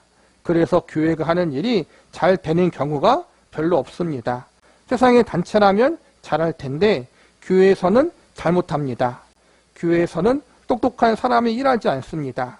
그래서 우리는 하나님께서 못난 사람을 들어 쓰시고 그런 사람들을 다 용납하시며 복주기를 기뻐하신다는 것을 빨리 배워야 합니다. 우리는 누가 똑똑하니까 그를 시키면 잘 될 텐데 라고 생각하지만 하나님은 못난 사람도 모두 하나님 앞에 칭찬받을 수 있는 그런 권수를 만들고 계십니다. 우리를 보고 일하라고 하면 벌써 몇십 명은 죽였을지 모릅니다. 못난 사람 목을 치는 일부터 했을 것입니다. 그러나 하나님은 그렇게 일하지 않습니다. 어떻게 해서든지 사람을 살려내시려고 합니다. 그래서 교회는 가능한 여러 사람이 일할 수 있도록 배려해야 합니다. 두 사람이 할 일이 세 사람이 하는 것이 교회의 경영 합리화입니다. 이 사람이 와서 청소하다가 어질러 놓으면 다른 사람이 와서 청소하다가 또 깨트리고, 그러나 하나님은 나중에 이렇게 계산하십니다. 너는 유리창을 갈아 끼웠고 너는 청소했고 너는 휴지를 주었고 너는 천장을 고쳤느니라 말입니다. 이렇게 나중에 하나님의 성적표는 우리 모두 100점입니다. 이것을 배웁시다. 교회가 이런 곳이라는 거예요. 효율적으로 움직이지 않는 곳이에요. 우리는 그게 불만일 때가 많아요. 효율적이지 않고 일을 했는데 일이 더 많아져. 어떤 사람이 교회를 위해서 헌신하겠다고 열심히 청소했는데 더 어질러 놓았어요. 그걸 보고 답답해서 다른 성도가 또 그걸 치웠어요. 그런데 그것도 문제가 생겨서 다른 성도가 옆에서 또 도왔어요. 그러니까 가만히 있으면 일을 안 만드는데 오히려 일을 벌려서 더 많은 사람이 일하게 됐다라는 거예요. 우리가 볼 땐 답답하고 그 부분이 문제지만 하나님 보실 때는 너는 이것도 일했고 저 사람은 저것도 일했고 모두 다 인정해 주신다라는 거예요. 이게 세상의 단체와 교회가 다른 점이에요. 효율적으로 움직이지 않는다. 못하는 사람, 일 안 하려고 하는 사람 다 끌어다가 일을 시킴으로 그것이 잘하든 못하든 일하는 것 자체, 하나님을 위해서 일하는 것 자체를 통해서 하나님이 기쁨을 받으시고 또 그걸 통해서 훈련시키고 성숙시킨다는 거예요. 못하는 사람 안 시키는 것이 아니라 못하는 사람도 못하는 대로 시키고 그러므로 내가 훈련받고 또 그걸 통해서 다른 사람들이 못하는 모습을 보면서 내가 답답해하는데 그 답답함을 인내하는 훈련을 받고 또 못하는 사람이 있던데 구경하는 것이 아니라 그 옆에서 내가 그 사람을 돕는 연습도 하는 거고 못하는 사람은 내가 못하는데도 불구하고 내가 부족한데 이렇게 내가 헌신하고 순종하고 훈련받게 하신 하나님께 감사하게 되고 그렇게 돌아가는 것이 교회라는 거예요. 마음에 안 드는 부분이 있음에도 불구하고 그것을 참고 가는 것. 그게 교회다. 그게 복종과 순종의 훈련이다. 섬김의 훈련이다. 교회가 이렇게 비효율적인 곳이에요. 그러나 하나님 편에서는 모든 성도가 다 하나님의 자녀잖아요. 다 그렇게 훈련받길 원하시고 그렇게 세워지기를 원하신다는 거예요. 그래서 잘했든 못했든 내 마음이 진실된다면 하나님 앞에 온전하게 내가 기쁨으로 나아간다면 하나님 보실 때는 다 100점이라는 거예요. 잘하고 못하고가 없다. 다 100점이다. 교회에서 우리는 하나님의 용납하시는 마음을 배웁니다. 또 하나님이 어떻게 은혜와 자비와 사랑과 긍휼로 우리를 맞이하시는가를 배웁니다. 순종을 배웁니다. 하나님의 지혜와 은혜와 사랑에 우리 모두가 항복하는 순종을 배우게 됩니다. 하나님이 용납하시는 것, 용서하시는 것, 참으시는 것을 배우는 것입니다. 너희 안에 이 마음을 품으라. 즉 예수님께서 하나님의 뜻에 대하여 죽기까지 순종하심으로 보여주신 모퉁이 돌의 모범을 따르라는 말입니다. 교회에 와서 잘난 척하는 것 같이 못난 것이 어디 있습니까? 교만에 관한 이야기가 아닙니다. 성급한 것입니다. 하나님은 우리 모두가 구원 얻기를 원하시며 하나님 앞에 칭찬받을 것이 있기를 원하시며 모두를 사랑하시며 아름답게 보시며 우리 모두에게 영광과 존귀로 권수를 찾고 있습니다. 우리는 어떻습니까? 우리는 누가 틀렸느냐만을 찾고 있지 않습니까? 그것이 하나님과 우리의 가장 큰 차이입니다. 그 훈련을 교회에서 하십시오. 그리고 그 훈련은 사업적 형태의 것이 아니라 언제나 성품에 관한 것임을 염두에 두십시오. 복종의 훈련인데 제목이 용납의 훈련도 받는다. 교회 안에서 복종 훈련, 순종의 훈련, 섬김의 훈련, 용납의 훈련, 서로가 부딪히면서 갈등을 겪지만 용납하자라는 거예요. 그렇게 사역자와 성도, 또 직분자와 직분자들, 성도와 성도 간에 그렇게 서로가 훈련받는 연습을 잘 하자. 교회에서부터 잘함으로 그것이 우리의 삶의 자리에까지 이어지게 하자. 저와 여러분이 그러한 복종의 훈련, 섬김의 훈련, 하나님의 자녀로서의 인성과 성품의 훈련을 교회에서 잘 받고 또 우리의 삶의 자리에서 잘 드러낼 수 있는 저와 여러분이 되기를 바라겠습니다. 제49가 교회의 책임과 본질. 하나님의 나라를 하나님의 주권으로 정의할 때 그 나라는 하나님의 통치권이 실현되고 충만하게 발휘되는 곳입니다. 우리 쪽에서 보면 부름받은 모든 신자들의 순종이 가장 충만하게 발휘되는 곳이기도 합니다. 그러므로 이런 의미에서 순종은 교회의 내용과 본질에 있어서 가장 으뜸되는 것임을 이미 살펴보았습니다. 종말론적 시각에서의 교회의 사명과 책임. 교회는 하나님의 나라의 건설이라는 궁극적인 목표의 연장선에 있는 기관입니다. 하나님의 나라의 건설을 위한 연장선에 교회는 설립되어 있습니다. 이 시각을 놓치지 않아야 교회의 책임과 목표를 바로 정하게 됩니다. 먼저 우리가 생각해 볼 책임은 교회가 하나님 나라의 건설을 위해 설립된 기관이란 차원에서 볼 때 교회는 일단 종말론적 성격을 띠고 있어야 한다는 것입니다. 종말론적이라는 표현이 쉬운 표현이 아니므로 내세적이라고 해도 좋겠습니다. 교회는 이 종말론적인 성격을 띄어야 하고 또 종말론적인 성격을 띄기 때문에 요즘 교회마다 열심을 내고 있는 전도 및 성교가 우선순위로 꼽히는 것입니다. 그러나 그 성교적 사명과 책임의 올바른 방향성을 놓치고 있기 때문에 신자들 중에는 성교를 하나의 사업과 일로 이해하는 사람들이 많습니다. 성교를 종말론적인 차원에서 보지 않는다면 그것은 하나의 행사와 일로 흘러갈 소지가 다분히 있습니다. 성교는 우리는 이미 구원 얻었다는 차원에서 너희도 구원을 얻으라는 배부른 사람이 배고픈 사람을 동정하여 있는 것을 나누어 주는 식의 것이 아닙니다. 우리는 가진 자인데 저기 불쌍한 사람들이 있어 우리가 가진 것을 나누는 입장이 아니라 저들을 내가 가는 곳으로 같이 가도록 동참시키기 위하여 부르는 것입니다. 다만 저들은 아직 시작도 안 했기 때문에 시작하기를 권면하는 것입니다. 그러나 오늘날 전도의 가장 큰 문제는 예수를 믿으면 행복해지는 것으로 목표가 정해져 있다는 것입니다. 그래서 예수 믿는 자로 하여금 하나님 나라를 향하여 전진하게 하고 훈련시키게 하는 것이 아니라 예수를 믿었으니 빨리 행복하게 해주십시오라는 투정만 하는 신자로 만들고 있습니다. 이는 잘못된 것입니다. 사도들은 이렇게 선포하고 있습니다. 그들에게는 구원을 얻으라는 이야기와 하나님 나라에 관한 이야기가 늘 동시에 등장합니다. 하나님의 나라를 전파하며 주 예수 그리스도에 관한 모든 것을 담대하게 거침없이 가르치더라. 예수 그리스도에 관한 이야기는 언제나 하나님 나라와 연결되어야 하는 것입니다. 이것은 교회가 종말론적인 성격을 가져야 한다는 뜻입니다.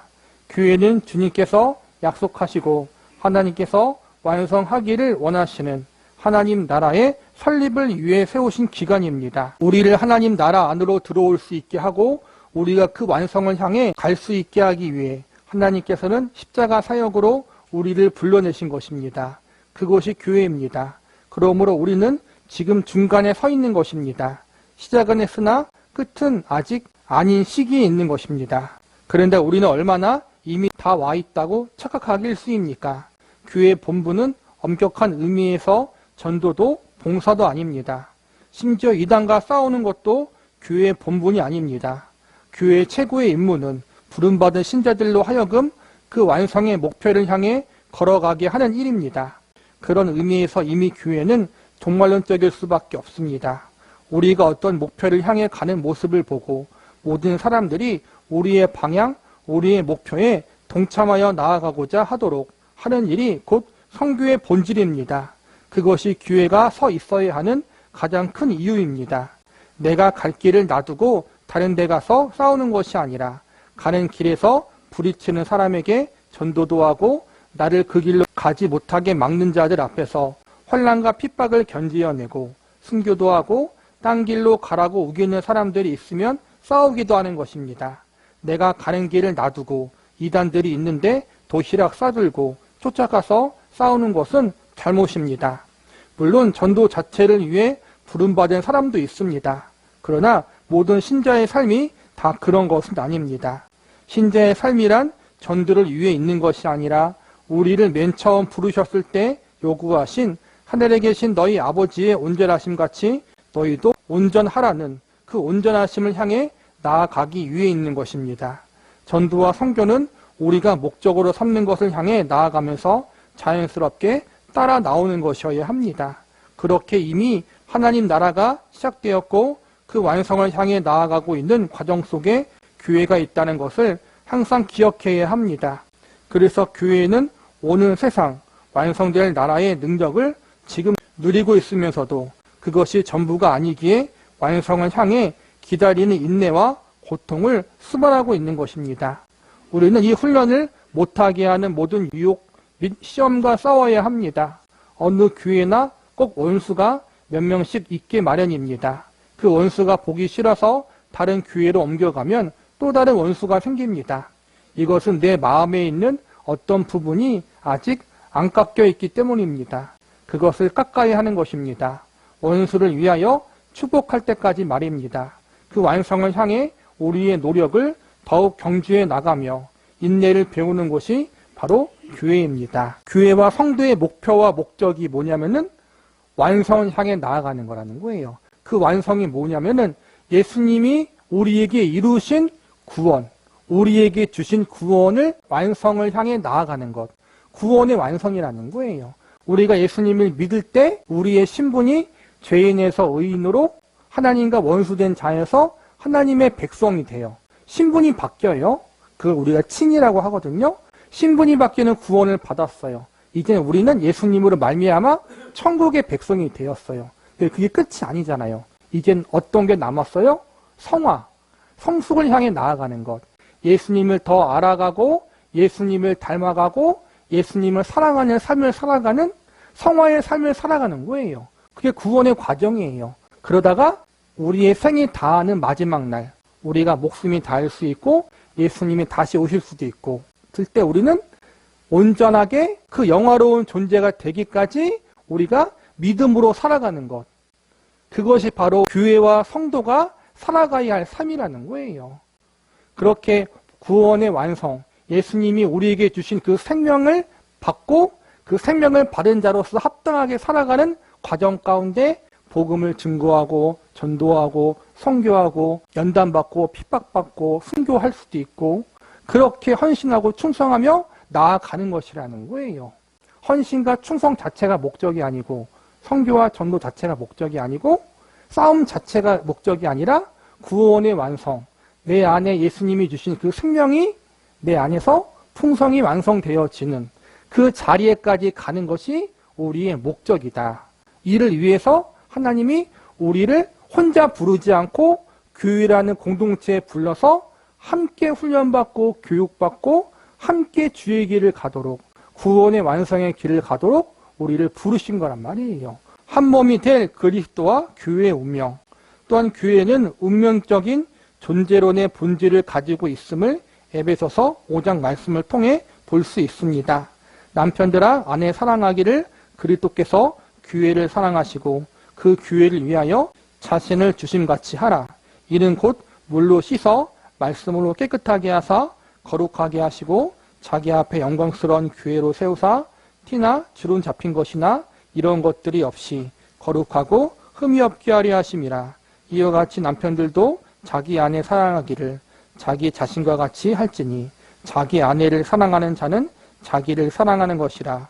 누구든지 언제나 자기 육체를 미워하지 않고 오직 양육하여 보호하기를 그리스도께서 교회의 함과 같이 하나니 우리는 그 몸의 지체임이라. 그러므로 사람이 부모를 떠나 그의 아내와 합하여 그 둘이 한 육체가 될지니 이 비밀이 크도다. 나는 그리스도와 교회에 대하여 말하노라. 우리는 하나님이 교회를 만드시고 그 만드신 교회를 통해 우리를 어떻게 완성하시며 훈련시키는가 하는 것을 추적해 보았습니다. 또한 그 본질과 지향하는 목표가 무엇인가를 보았습니다. 그러나 교회는 훈련소 정도의 기관으로 만드는 것이 아닙니다. 그것보다 훨씬 더 깊고 놀라운 관계로서 주님의 사랑과 보살핌을 받게 됩니다. 주님께서는 교회를 자기 몸같이 여기신다고 합니다. 이는 25절에 있는 것 같이 그리스도께서 교회를 사랑하시고 그 교회를 위하여 자신을 주심과 같이 하시며 물로 씻어 말씀으로 깨끗하게 하사 거룩하게 하시고 결과적으로 자기 앞에 영광스러운 교회로 세우사 티나 주름 잡힌 것이나 이런 것들이 없이 거룩하고 흠이 없게 하려 하심이라 입니다. 이것이 궁극적인 목표입니다. 여기에서 우리는 하나님께서 어느 수준만큼 요구하셨는가 하는 것을 보는 동시에 주님께서 이루시고야 말겠다는 집념을 얼마만큼 나타나셨는가 하는 것도 볼 필요가 있습니다. 이것이 교회의 운명론입니다. 교회는 흠이나 주름 잡힌 것이 없는 완전한 영광의 자리에 갈 것입니다. 주님께서는 그것을 이루시기 위하여 우리를 그분의 몸이라고 하실 만큼의 집념을 가지고 계십니다. 30절을 좀 더 충실히 번역하면 우리는 그의 지체요 그 살과 뼈니라. 이러므로 사람이 부모를 떠나 그 아내와 합하여 그 둘이 한 육체가 될지라라는 말씀입니다. 창세기 2장에 아담과 하와에 관한 이야기를 여기서 정확하게 되풀이하고 있습니다. 하나님께서 아담에게 하와를 만들어 주시면서 뭐라고 하셨습니까? 돕는 배필이라고 하셨습니다. 이 말은 그의 보조자라는 뜻이 아닙니다. 하와가 없으면 아담은 완전하지 못한 자라는 뜻입니다. 불구자라는 뜻이 됩니다. 그래서 아담이 하와를 보고 이는 내 뼈 중에 뼈요 살 중에 살이라고 하는 것입니다. 우리의 몸에 뼈와 살이 없다면 무엇이 남겠습니까? 가죽만 남습니다. 그것이 어떻게 사람이겠습니까? 아담과 하와가 그렇게 하나입니다.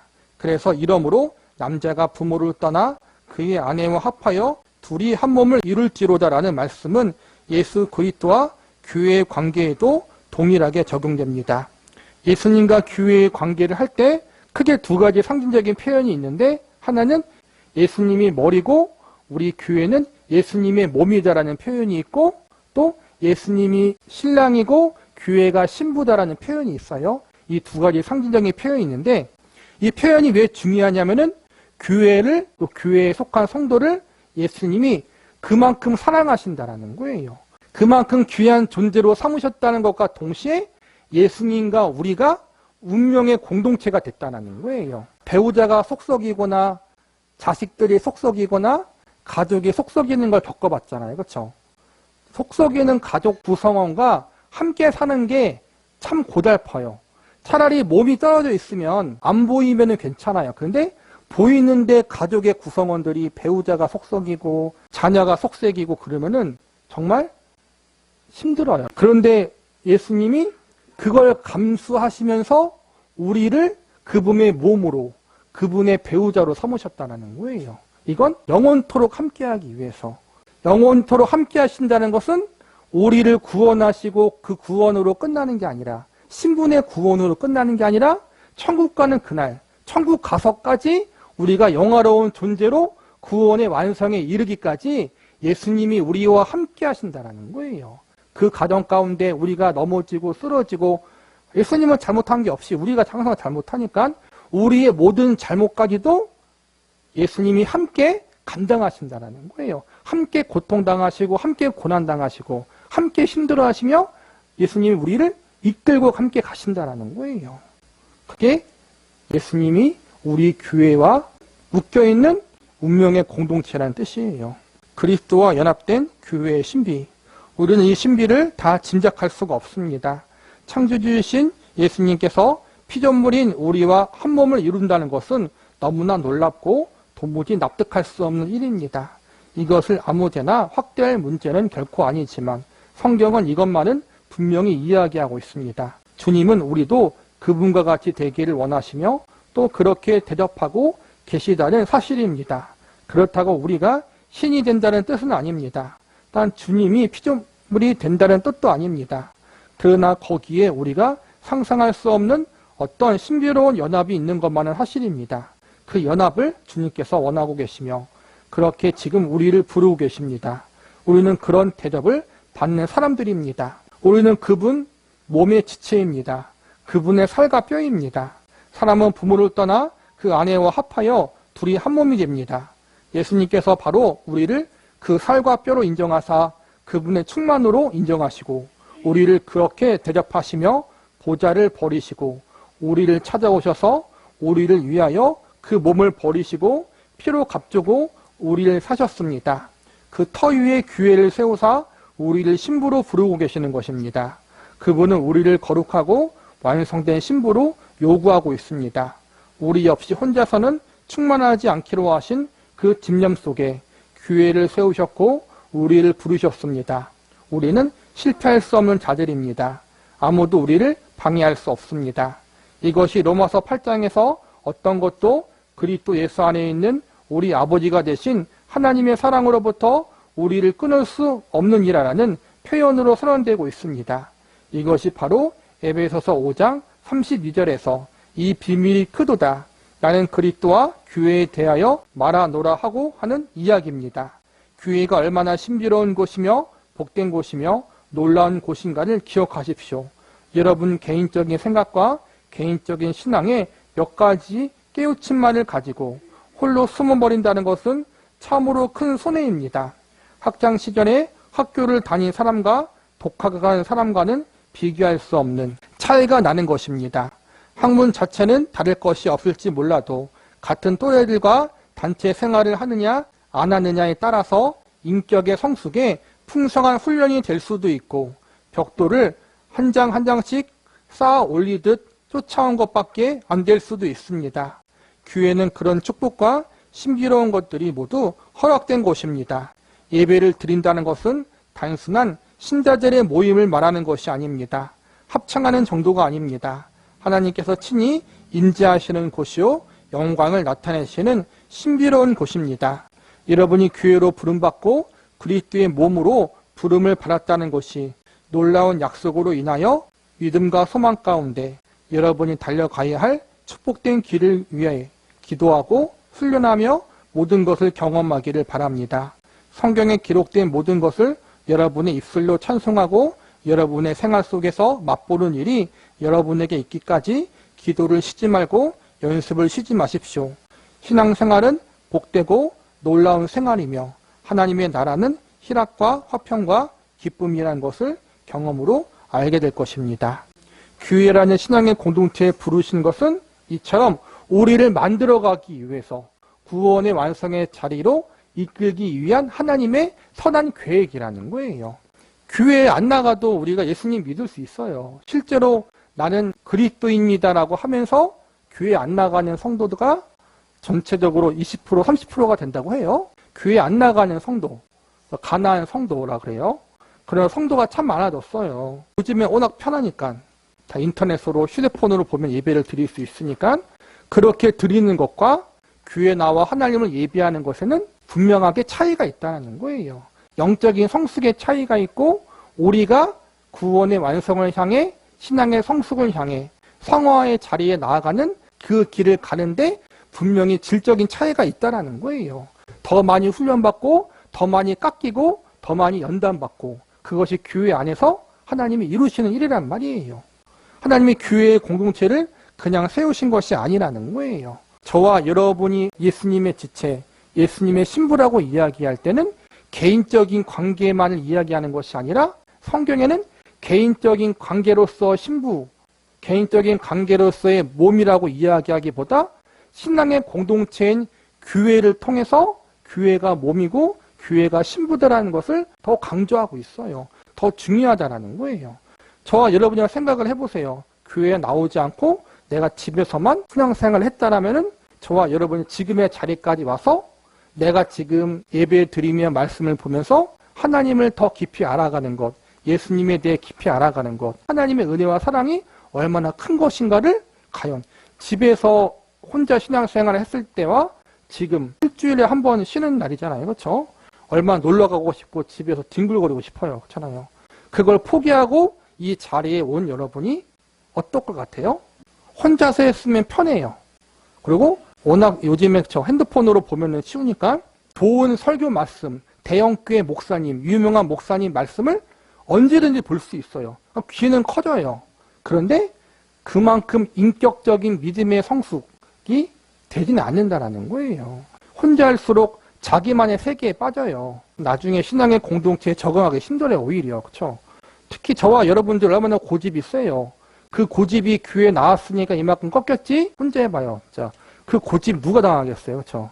하나님이 교회에 나오게 하사 우리의 고집도 꺾으시고 정말 나는 하나님 앞에 아무것도 아니구나.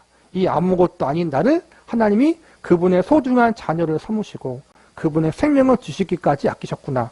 그걸 깨달음으로 더 겸손해지고 동시에 나만 그렇게 사랑하는 것이 아니라 내 옆에 있고 뒤에 있는 성도들도 그렇게 사랑하는구나 하고 섬기게 되고 그런 것들을 배우고 훈련하고 그렇게 우리를 만들어 가기 위해 이렇게 예수님이 교회라는 신앙의 공동체에 모이게 하신 거라는 거예요. 그래서 우리가 교회를 사랑하고 이 교회의 신앙의 공동체를 모이게 하신 하나님과 예수님의 선한 뜻에 대해서 우리가 항상 감사하고 깊이 묵상할 줄 아는 사람들이 되어야 해요.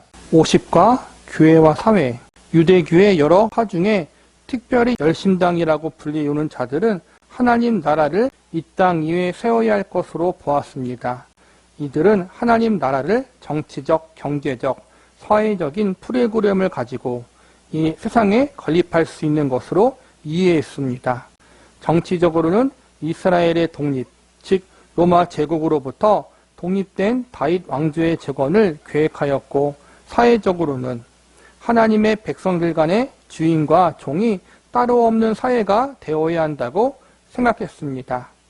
AD 66에서 70년에 일으킨 유대 전쟁 때에는 실제로 예루살렘에서 노비 문서를 다 태우는 일까지 있었습니다. 또한 경제적으로는 모두에게 공평한 분배가 실시되어 채권, 채무 관계가 없는 사회를 이룩함과 동시에 도덕적으로 매우 고결하며 정결한 아름다운 나라를 이룬다는 구체적인 대안을 가지고 있었습니다. 이에 반해 예수님의 하나님 나라의 선포에는 정치, 경제, 사회적으로 구체적인 프로그램이 하나도 없습니다. 그렇다고 해서 당대 부주의한 사회 현상을 지지한 것도 아닙니다. 그러나 사람들이 기대했던 식의 프로그램은 없었다 해도 예수님의 말씀은 진정한 의미에서 그 세대의 가치와 질서를 뒤집어 놓을 수 있는 혁명적인 대안을 제시하고 있었습니다. 과거 예수님이 이 땅에 계셨을 때 열심당이라는 단체가 이스라엘 지역 안에 있었어요. 오늘날로 말하자면 극보수, 과격한 보수층들이라고 볼 수 있어요. 로마 제국의 식민지에서 벗어나기 위해서 투쟁을 하자. 그래서 자기 이스라엘 민족들을 해방해서 정말 하나님의 나라와 하나님의 백성들만 사는 그러한 이상적인 국가를 만들자 했어요. 그리고 실제로 그렇게 전쟁을 해서 로마 제국 식민지 상태에서 AD 66년에 해방돼서 거의 3년 동안 로마 제국에서 해방된 상태로 이스라엘이 살았어요. 그런데 다시 로마 제국이 침략해서 70년에 이스라엘 자체가 멸망을 당하게 되는데, 어쨌든 좀 과격하게 그러한 것들을 추구하는 사람들이었어요. 그런데 이에 반해서 예수님은 이 땅에 오시면서 분명히 예수님이 오실 때 유대인들은 로마 제국의 식민지였음에도 불구하고 또 그 당시에 노예 제도가 있었음에도 불구하고 예수님은 그거에 대해서 이거는 잘못됐다, 이거는 문제가 있다, 이렇게 고쳐야 된다, 사회적 부조리에 대해서 적극적으로 어떻게 고쳐야 된다라는 그러한 것을 의견을 내지 않으셨어요. 정치적인 개입, 또 어떠한 프로그램을 시행하지 않으셨다는 거예요. 예수님이 오셔서 한 일은 뭐예요? 회개하라, 천국이 가까웠다. 그리고 예수님 그분 자신이 구세주 되심을 증거하고 가르쳤고 하나님 말씀을 선포했어요. 우리가 생각하는 이상적인 국가를 만들기 위해서 예수님이 어떠한 정치적인 의견을 내지 않았다. 어떠한 행동을 하지 않았다. 그저 복음을 증거하시고 예수님이 누군지를 알려주셨다. 이 일을 하셨다는 거예요. 그런데 중요한 건 이 일을 통해서 세상이 변화되었다는 거예요. 우상화, 절대화의 함정. 그 내용을 우리는 예수님의 물질에 대한 가르침과 태도에서 단적으로 알 수 있습니다. 예수님은 물질을 절대화하여 물질이 자신에게 안정과 쾌락을 준다고 생각하는 것을 철저히 비판하셨습니다. 이 세상을 전부인 것처럼 알고 있는 사람은 부자나 가난한 자이거나 모두 물질을 절대화, 우상화하는 사람이 아닙니다.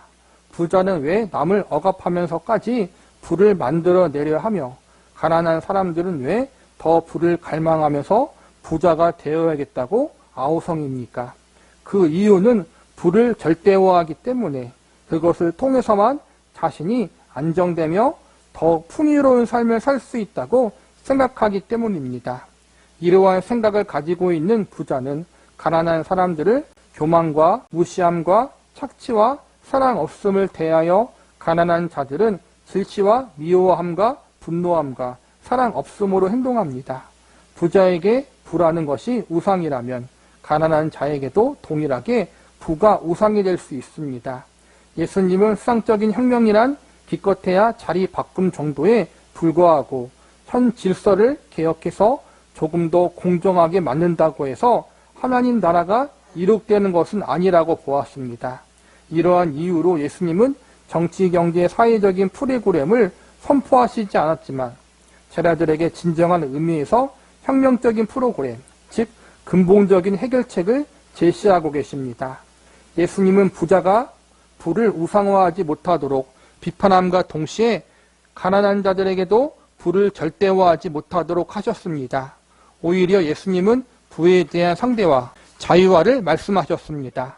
부로부터 나의 안정을 얻고 삶의 쉼을 얻으려 하지 말고 부를 그 이웃을 섬기는 수단으로 자유롭게 상대화시키라는 것입니다.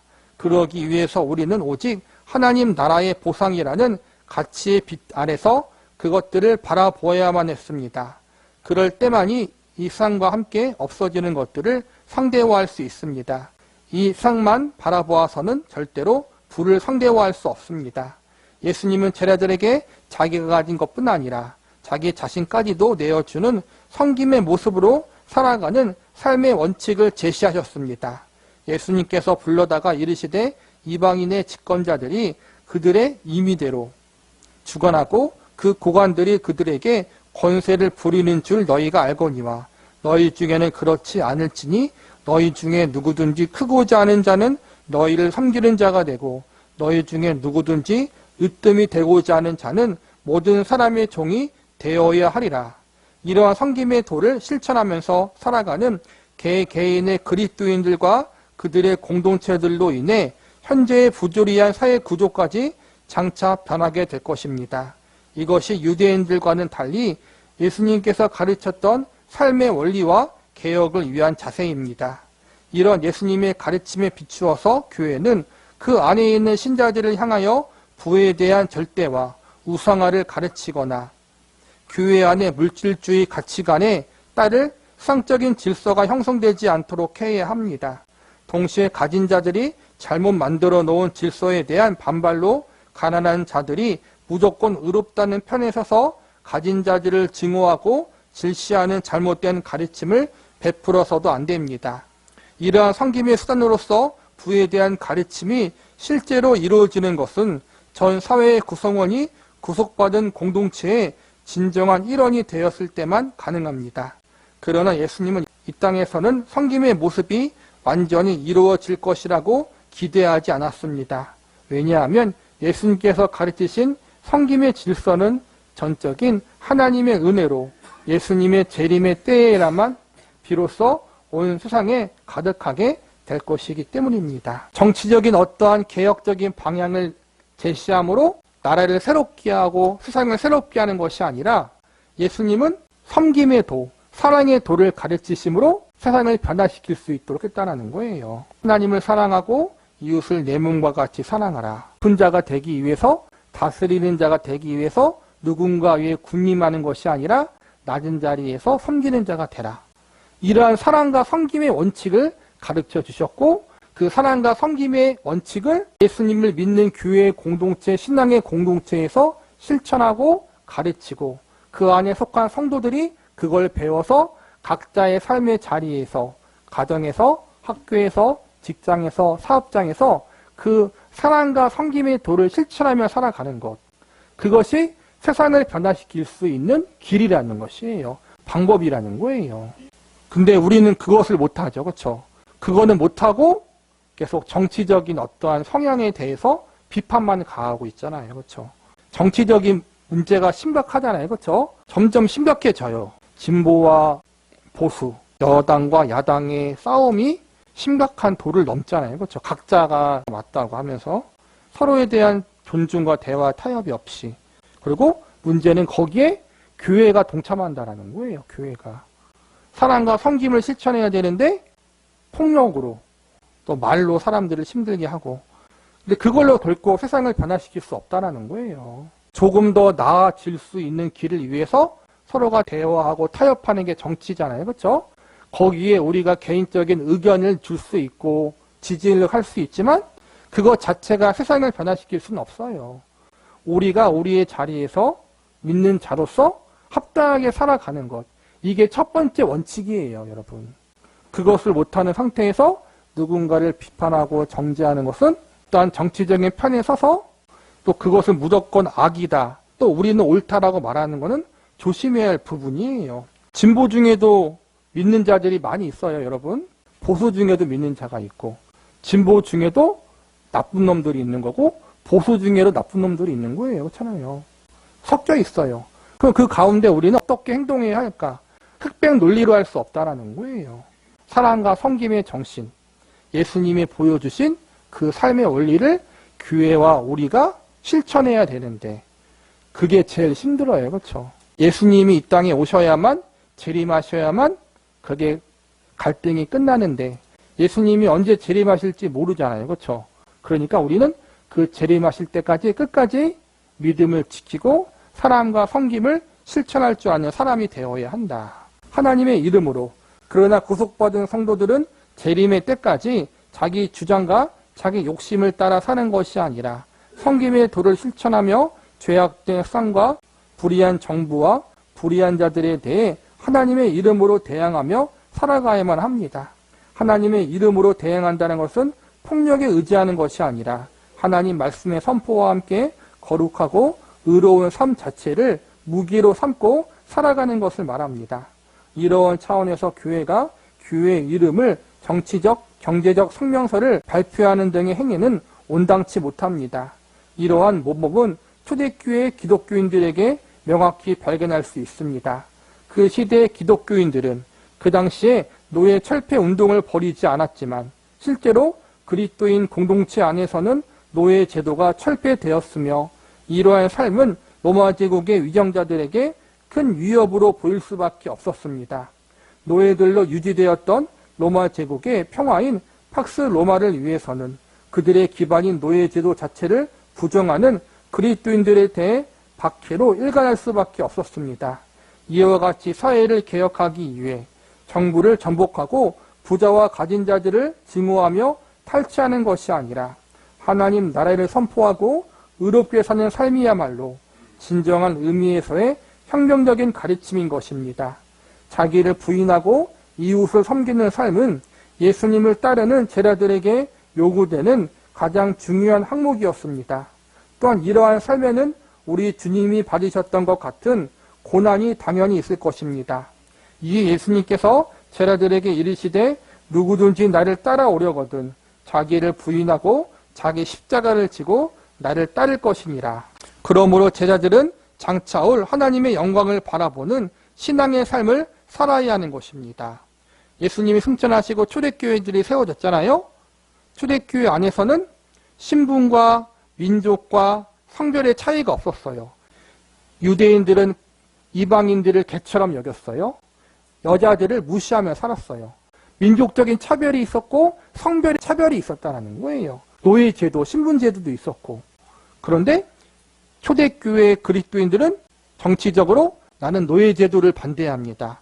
신분의 차별을 반대합니다. 이렇게 나서서 하는 것이 아니라 그저 자연스럽게 교회 안에서 그 모든 것들을 초월하며 살았다는 거예요. 먼저 그들의 삶 가운데 신앙의 공동체 안에서 그걸 보여주며 살았다는 거예요. 그리고 그것이 점점 퍼져나가서 나중에는 사회적으로 그런 것들이 정착되어지고, 물론 그 가운데 핍박이 있었지만 우선적인 것이 그거라는 거예요. 믿는 교회와 성도가 먼저 자라자라는 거예요. 하나님 앞에서. 그게 먼저라는 거예요.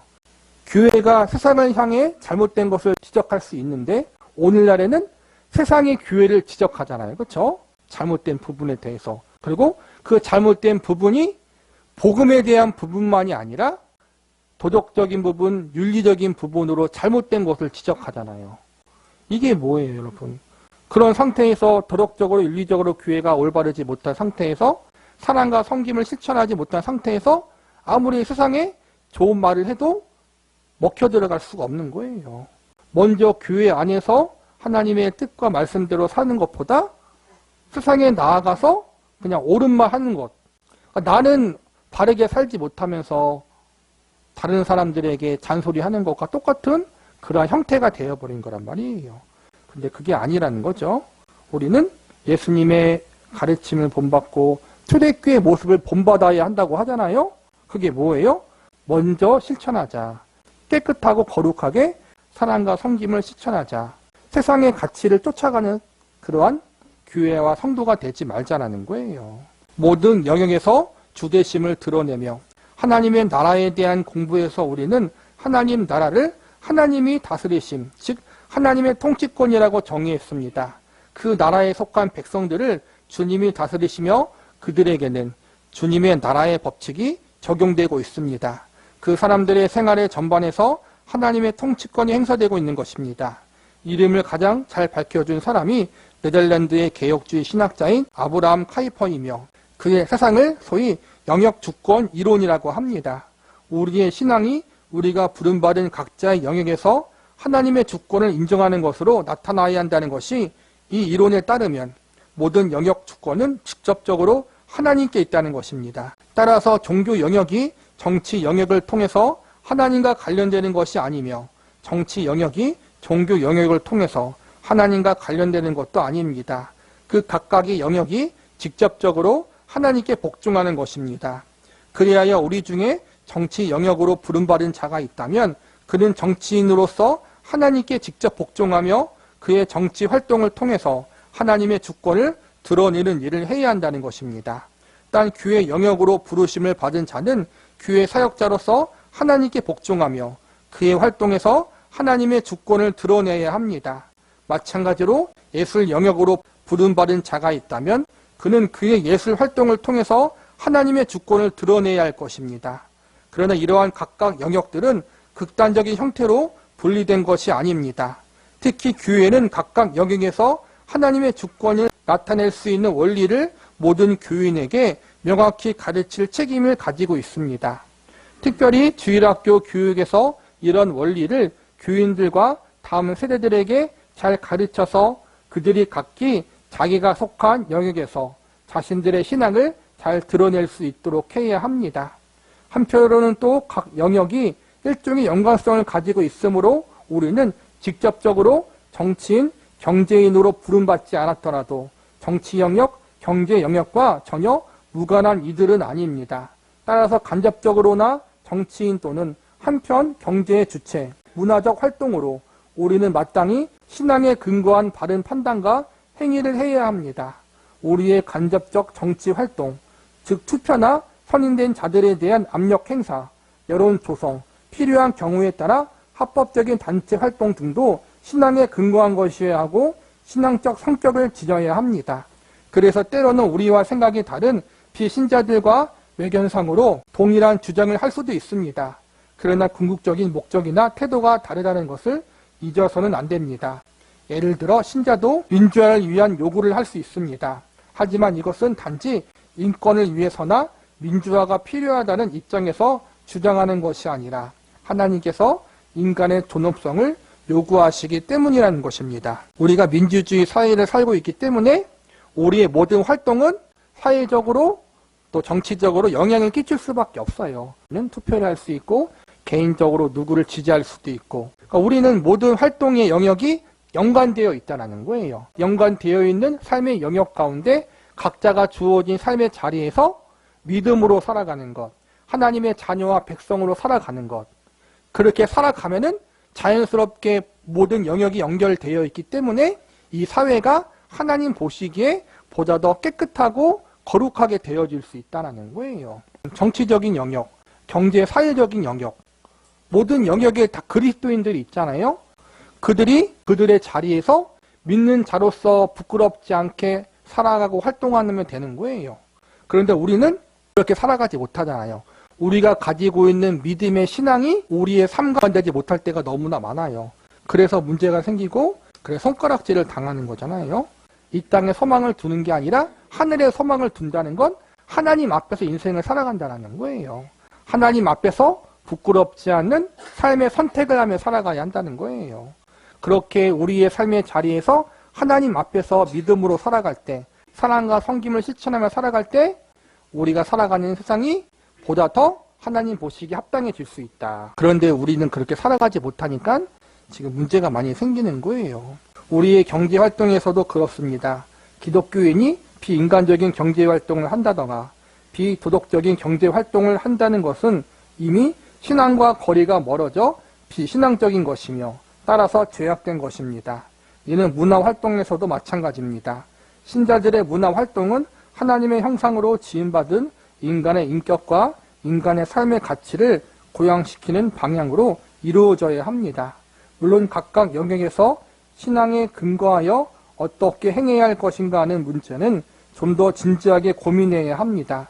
이를 위해 그리스도인들은 같은 직업이나 관심을 가진 사람끼리 모여 그 분야에서 하나님의 뜻이 구체적으로 실천될 수 있는 원리를 함께 연구하며 이를 실천하려는 노력을 해야 할 것입니다. 따라서 교회는 그 무엇보다 하나님 나라의 성격을 가장 강하게 드러내는 기관으로 이해되어야 합니다. 우리는 전통적으로 교회는 그 구성과 유지에 있어 영적인 기관임을 천명해 왔습니다. 이는 무력이 교회를 지배해서는 안 된다는 뜻입니다. 목사가 사람들에게 총을 쏘면서 교회에 나올 것을 권유할 수 있겠습니까? 오직 성령님의 힘만을 의지해서 교회는 서야 합니다. 경제적인 힘에 의지하여 서려고 하는 교회, 교인 수에 의지해서 서려고 하는 교회의 실상에 대해 교회가 영적 기관이어야 한다는 사실을 얼마나 강한 도전이 됩니까? 사실 교회가 과연 성령님의 힘에 의지하려고 하는가? 어떻게 해야 그렇게 되는 것인가? 하는 문제가 커다란 숙제 중의 하나입니다. 현 시대를 돌이켜볼 때 교회가 답해야 하는 커다란 질문입니다. 그러므로 궁극적인 문제는 모든 영역에서 우리의 사고방식이 과연 얼마나 기독교적이고 신앙적이며 성경적인가 하는 것입니다. 종교적인 영역에서만 성경과 관련시키고 다른 생활의 영역에 있어서는 세상적인 가치관을 따라간다면 그것은 정상적인 그리스도인의 생활이 아닙니다. 우리 주 예수 그리스도께서 주인이시지 않은 영역은 없습니다. 따라서 신자는 살아가는 모든 영역에서 주 예수 그리스도의 주님 되심을 드러내야 할 것입니다. 하나님은 교회에서만 주인이 아니고 창조주 하나님은 온 세계의 주인이셔요. 그리고 동시에 우리가 속해 있는 모든 삶의 영역도 하나님의 거예요, 원래는. 그렇죠? 그런데 죄인들이 그것을 인정하지 않기 때문에 문제가 생기는 거잖아요. 죄인들은 어쩔 수 없어요. 죄인들이니까, 믿지 않은 자들이니까. 근데 우리 믿는 자들만이라도 우리의 삶의 자리가 하나님의 것이고 하나님의 영역이라는 사실, 하나님이 주인 되신다는 사실을 기억하면서 우리와 우리가 속한 삶의 영역에서 우리만이라도 하나님의 하나님 되심을 드러내는 삶, 하나님이 주인 되시는 삶을 우리가 살아야 한다는 거예요. 그중 하나가 우리의 가치관, 우리의 삶의 목적과 의미를 바르게 해야 된다는 거예요. 우리는 교회에서만 믿는 척하고 교회에서만 거룩한 척하고 교회에서만 하나님이 전부인 것처럼 하지만 그래서는 안 된다는 거예요.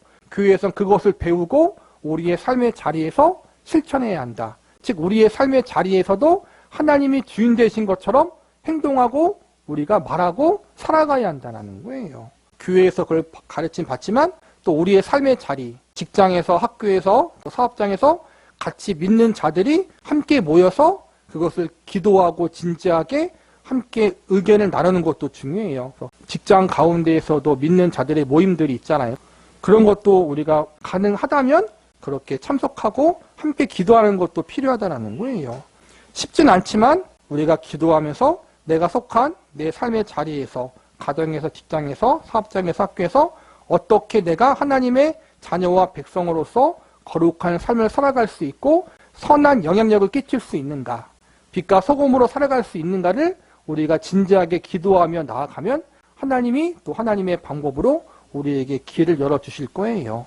그렇게 기도하면서 우리가 세상과 정말 믿음으로 선한 싸움을 잘 싸워 나갈 수 있는 저와 여러분이 되기를 바라겠습니다.